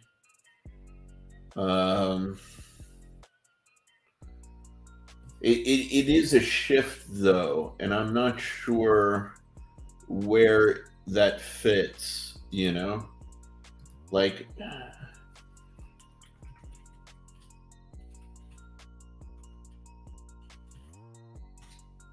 that it needs to be somewhere. I'm just not sure where,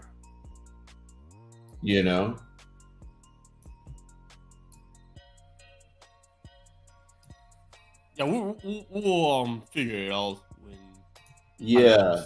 Because a lot of this might change too. Oh yeah, absolutely. Rapid manufacturing though is becoming a thing. Like you can much more easily, for example, 3D print metals now than you ever could. Yeah. You know, 3D printing, it was a huge trend a few years back, but now it's becoming very massive. It's becoming very normal for everything. Yeah, so like this can connect here to visual languages, and it can also connect to material trends.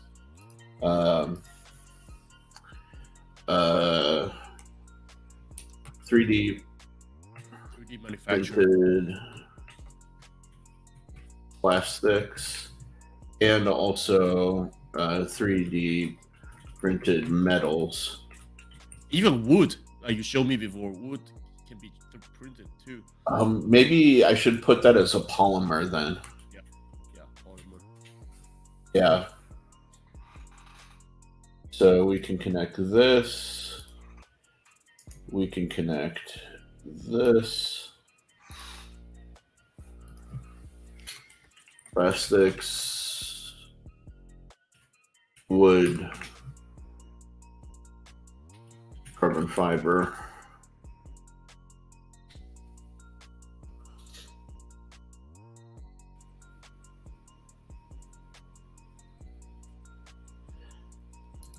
Agreed.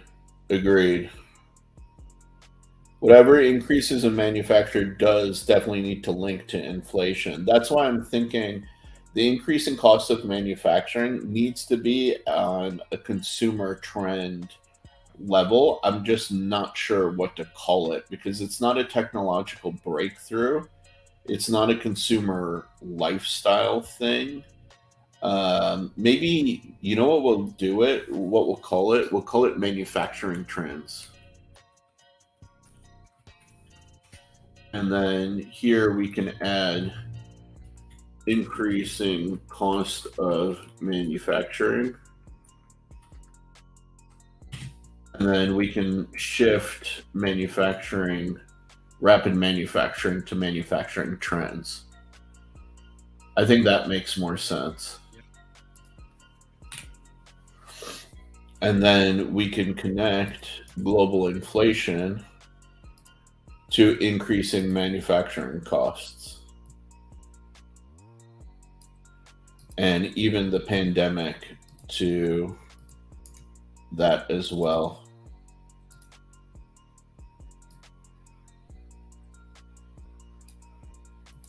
There we go. That makes sense. I like this as manufacturing trends.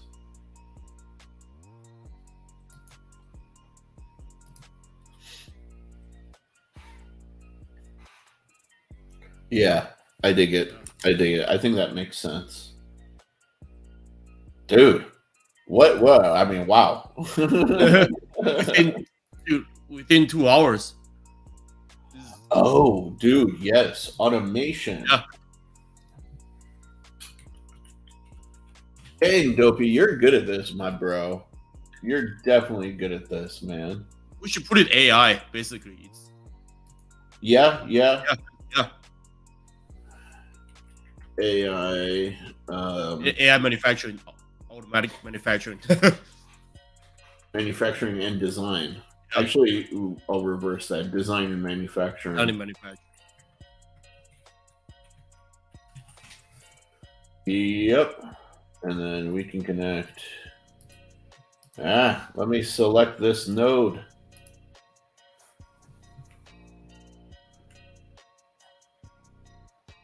It's becoming very complicated.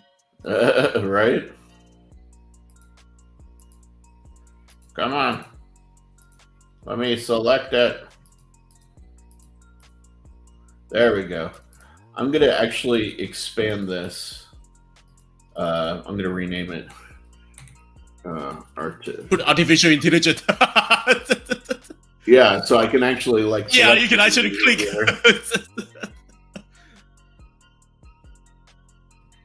Right? There we go. And then we can also connect artificial intelligence to automation as well.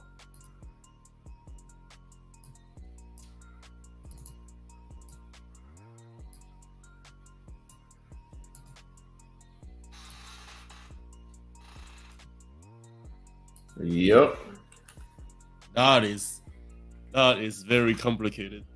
It looks like design wall. It does. It does. You know.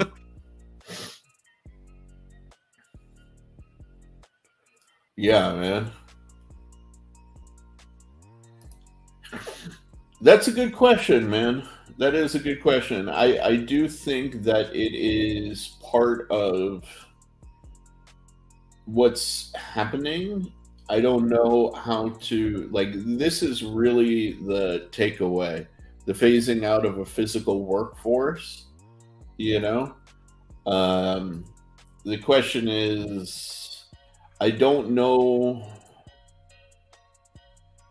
where that fits quite yet, but I don't disagree with you, you know.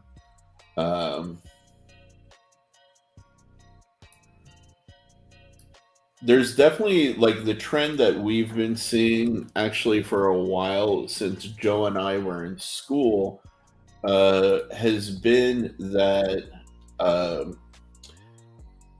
mass manufactured and automated like manufacturing is on the rise, which is great, right? On a sense, because everybody likes a consistently manufactured and machined product, right? It gets rid of the irregularities and increases production output and consistency and all of that stuff, right?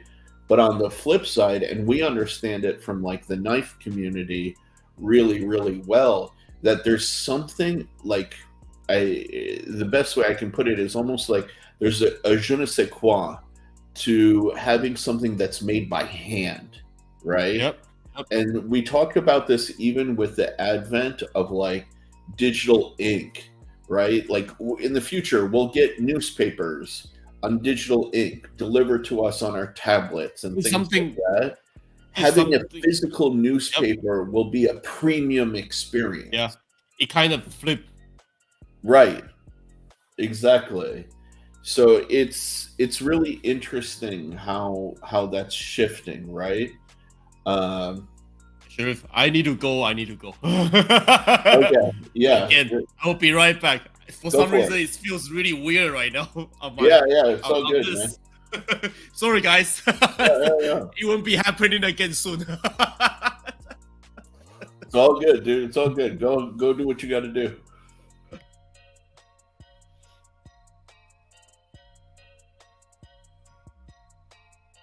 Yeah, dude. Dopey. Yeah, I've seen this. I'm not happy about that at all. You know, we're trying not to go deep down the social political rabbit hole on judgments. You know, but yeah, I definitely not a fan of that stuff. Dude, this is actually very true. I have a friend who's been working on projects like that.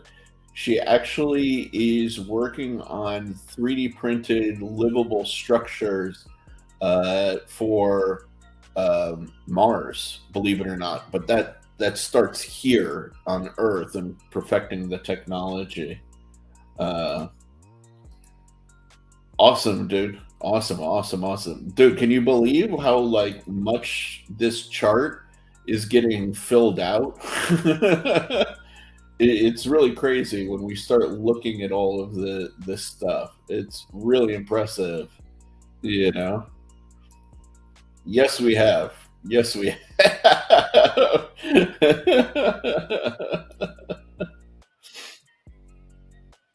And I gotta credit people like Dopey and Crispy, man. You guys have been adding some really valuable kind of insights into this chart that even Joe and I weren't thinking about right away, you know.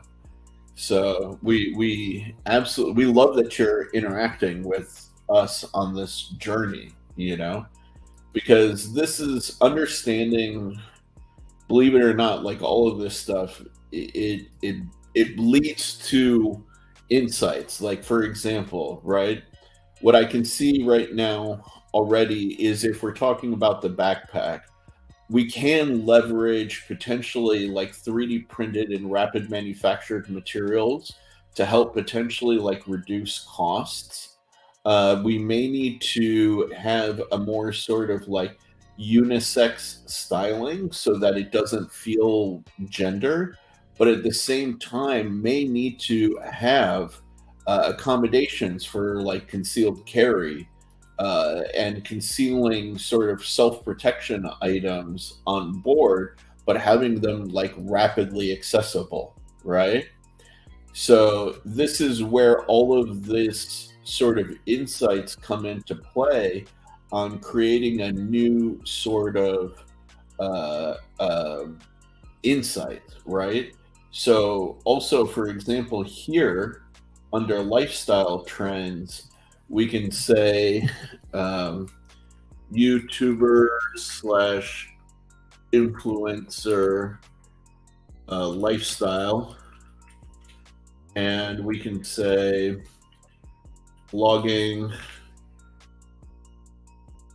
live streaming, and all of this stuff. And this connects to whatchamacallit, working from home, but it also means that these people will be, you know, much more likely to carry cameras and carry like this kind of gear with them than ever before, you know. So for example, like my bag that I just got, this guy, right, this is intended specifically to be carrying this camera, you know, and I have this mic and all of this stuff. So when I'm at Blade Show, I'm going to be recording things and I'm going to be like capturing that. But one of the things that bag doesn't have accommodation for is, let's say, like if I needed to conceal carry my Glock 26 with me. So that's where this accommodation back and forth could be a thing, right? So, and even under lifestyle trends, man, it's interesting. Like almost social awareness and situational preparedness may even need to go higher, because there should be something here for EDC lifestyle, right? Oh, mistyped that.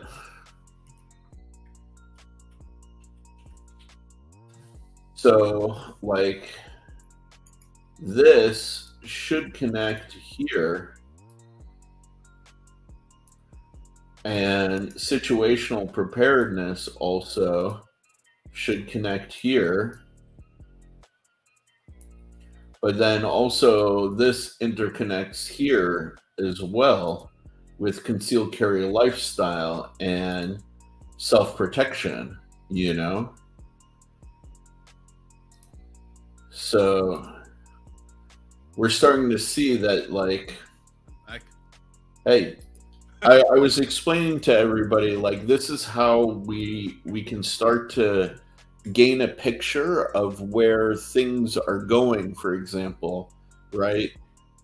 For this, for the final kind of takeaways, we can already see that maybe we need to leverage rapid manufactured materials in order to reduce manufacturing costs, right? We may need to integrate concealed carry considerations into the bag, right? Because more and more people are concerned about self-protection, you know? Because of this whole pronouns they them thing, maybe the styling has to be decidedly unisex. and then we can use some degree of like mass customization through 3D printed objects to give them their individual personalities, right? And then with you like even need to implement color material and right, and that's where we got to fill out color and materials a lot more, right? Or is it color material and finish? Yeah, absolutely, right? But we can already see that as a result of all of these things, we need to accommodate this stuff. And even here, I added YouTuber and influencer lifestyle, vlogging, live streaming. So you're going to have more and more people, and the connection for that is working from home, right? Yeah. So more and more people are going to be carrying cameras than they ever have before. And I showed them like my Peak design, and I showed them the ZVE 110, right? So like I need a bag to carry that, but that same bag doesn't have a place to store my Glock. Yeah. And also for the color trend, we might need to start using universal colors. Like or we might even need to start using color that is bright, that can tell the story on its own. Or we might even need to starting using black. Genderless colors. Yeah, for that type of situation. Right, exactly, right? And then even like the rise of EDC lifestyle products is a result of self-protection, being socially and situationally aware, right? So like think about like when we were at what's the barbecue place down in San Diego? Barbecue. Phil's Barbecue, yeah. So remember, like when we were down at Phil's, right? Your tenant, asked me. He was like, "Hey, Sharif, do you have anything for upset stomach?" Well, I'm the EDC guy. So I've got my pills ready to go because I'm prepared for different situations, So yeah, Phil's Barbecue, exactly, Dopey. So it's it's all of that sort of consideration, It's you starting to see more clear on how you're gonna design the specific things that you need that you're gonna design, or how you're gonna follow up your research, or how you're gonna decide what type of specific categories within all this research research. Dopey makes an interesting point here, right? Like patches give individual personality, which is obviously true, right? Yeah. Like I use the patches, but this is still very much an EDC lifestyle thing. Yeah. But for example, what if you 3D printed like a wood mesh that had Velcro on the back that then gave people like customization, right? So people could maybe have like wood polygons, on the back. So it acts like a patch, but is more kind of like designerly, stuff like that, so we can leverage the hybrid of like the idea of like a patch with another manufacturing approach, because like a lot of the stuff that you see in the patch world, it is specifically for EDC people. How do we bring that to a larger audience? There's a lot of opportunities if you sort of kind of just break it down to every single areas. You're starting to see and understand, and you're starting to see the connections on all of this. Yeah, exactly.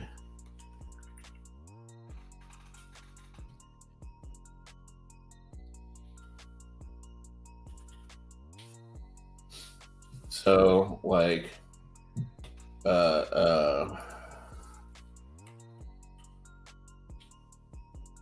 let's see. I would even say for fashion trend, I can think of something. Yeah. Like let's say if you work at home, like Sharif, it's perfect example. If you work at home for so long, you need to see an actual human being. Yeah. You need to dress up really nice. You need to dress up. You need to dress up, comfortable but dope. And that's where fashion trend can suit that needs. Comfort but stylish under fashion trends. I dig that, actually. And that definitely has a connection to working from home. Yep. For sure. Yeah, that's a big one. No, you're 100% right, because like, me, like when I was in art center, I would dress more in like slacks, button down, polo shirt, a little bit more stylish. But then ever since art center, since I've been working from home, I dress more in kind of like urban kind of. Even for me too. Style. Like if you remember me in art center, I used to just like slim, button down. Dress to go to school, or even. But now after pandemic, after like starting up the company, I started to work from home, and this is what I dress. I mean, this is still really cool, like oversized, but it's not like you're going to a business. It's not like you're. Yeah. It's not that, but like no, I like, still wanted to it's wear more like track pants, good quality sneakers, hoodies, all. I mean, those things can be really nice to dress. You can pull out really nice look on it, but it's not. You can dress that every day. Basically. Yeah, but we're seeing like Off-White, Adidas, and Nike, and actually, if you'll be surprised, a lot of this brand has situational preparation and situational social awareness in it. Yeah.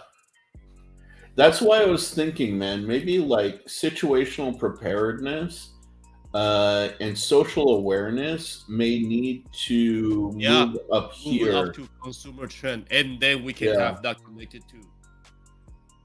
Like maybe it needs to be here, right?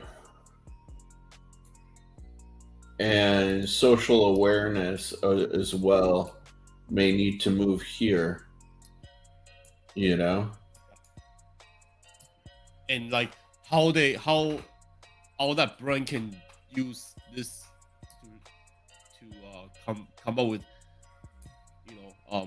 social awareness and all this stuff, because they have big athlete that's wearing them, and then they have big athlete that is speaking up for that kind of thing, for that kind of situation. Yeah.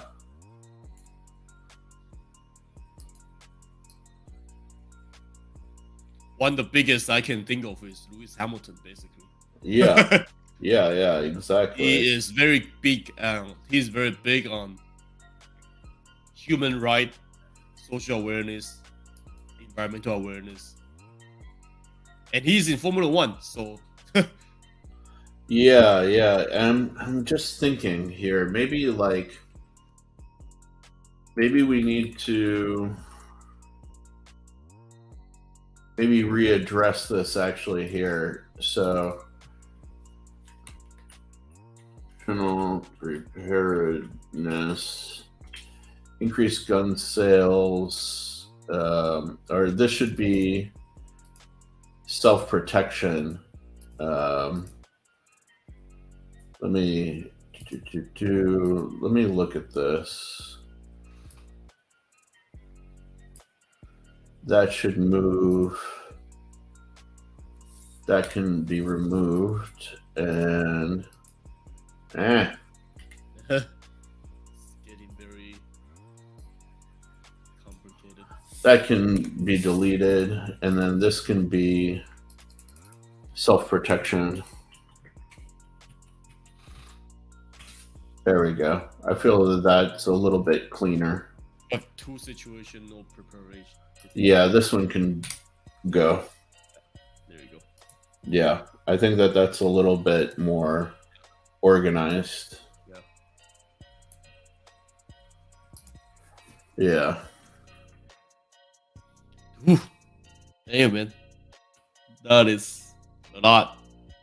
It is. It is. But it's very good. It's very good, you know?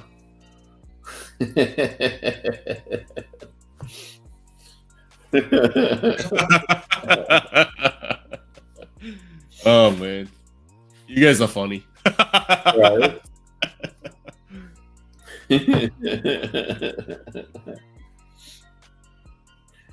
Dobie, I hope you end up at Blade Show, man. We'll have a blast, man.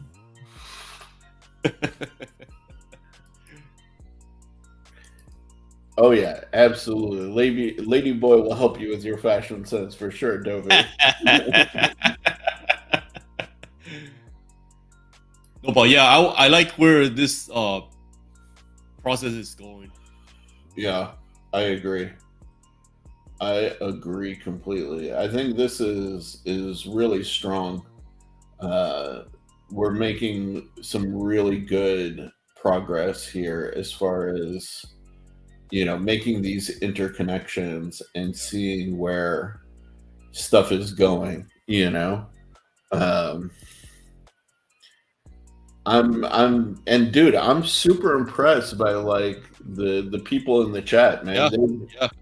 really been contributing some great insights. Yeah. And this is right, here's the thing, you guys, like those of you guys who are, you know, watching us and contributing to this, right? This is the beauty. Like you guys see and feel this stuff yourselves, right? Like Joe and I are not some like random geniuses who have knowledge that you guys don't have. You guys are literally seeing and feeling this and observing this in your own lives on a daily basis.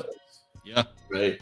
And that's where this comes from. So like when you guys are thinking about things, like the only thing that's missing is maybe finding the connections from one level to the other, right? But you know, if you guys think about it, this is it, you know? Like I'll tell you, for example, there's a reason why when I design my knives, I tend to design them with pointy tips. And it goes into this consumer lifestyle of being like more concerned with self-protection, you know, and that connecting down to the EDC lifestyle. For me, I always want my knives to double as a form of self-protection if, God forbid, I have to rely on them, right? That is a decision based on these trends. So even things that you may not think of, they are connected, you know? And you guys, like I said, the sheer fact that you guys are contributing means that you see this stuff yourselves. You know? So it's I am very interested on where this design process take us, because yeah, like when we starting a design, like they say we're designing backpack or like a cup or whatever it is, we don't know where the design will end up. Yeah, a lot of the time, and we will let the research direct us to where the designs will go. And that's why I'm so pumped on how you know on where the design will end up eventually down the road. exactly. So like, when I'm looking at this, I will be starting to think, okay, maybe I designed the backpack the way it is, or maybe I changed this way to that way. I don't know. Yeah, absolutely. You know, and that's exactly where like I wrote this question coming, you know, that's saying like, can patches and 3D printed materials mix to create new types of expression? Yeah. You know? And that's where CMF comes in. Yeah. When you see like a CMF, by the way, stands for colors, materials, and finishes. So that's where, you know, all of these insights, you know, between, you know, EDC. So like, okay, here we can throw this over here. right? So we can connect this to this, and we can connect this to this. So now we have new questions, you know. Is this a potential design element that we can integrate into the bag, right? Another question. Can a bag fit both a concealed carry weapon or actually concealed carry weapons and camera plus, let's say, laptop, right? So then that will connect here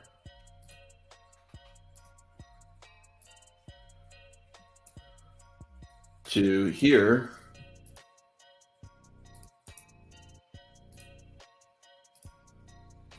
right? Yeah. To here.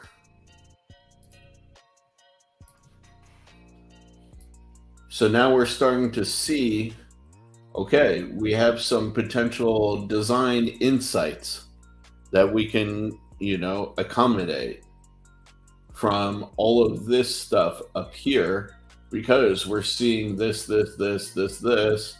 Well, how can we respond down here?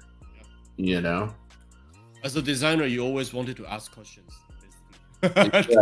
Exactly. This is where we have to design questions to answer the questions. Yeah. Another one. Should the bag be in, or what are genderless colors? Colors and shapes. And material. Yeah. Colors, materials, and shapes, right? So then now we can connect that to whatchamacallit, pronouns, they and them.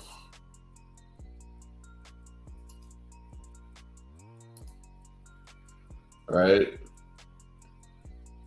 So also, we can even add another question of saying, what is a reasonable cost for today's consumer? Right? Yeah. So if your lifestyle is costing more and more, we need to know, because what may be affordable for one person may be expensive for the next, you know? And then this will relate again to materials, and it'll Manufacture. the social, the manufacturing, exactly, right? So we can say, like, how to reduce costs but maintain quality, you know? So this is where we can start. When we start answering these questions, it'll solidify like the design concept for us, you know? So that's the power of this process, you know?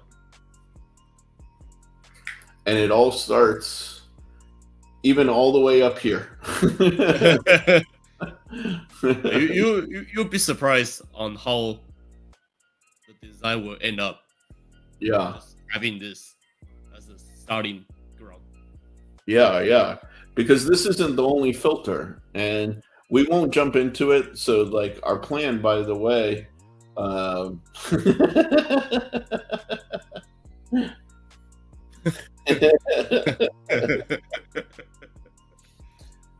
but so this is just the first stage, and we're not going to do this every single week. So, like, next week will be more of like an integration kind of like chat. We'll have, you know, we'll probably have Maddie on the stream. We'll do some sketching, stuff like that, right?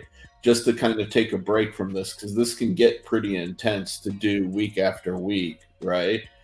But what you'll see is after we do this and we see kind of where we end up with the answers to some of these questions and even more, we'll filter it through a different sort of process called like blue ocean strategy and SWOT analysis.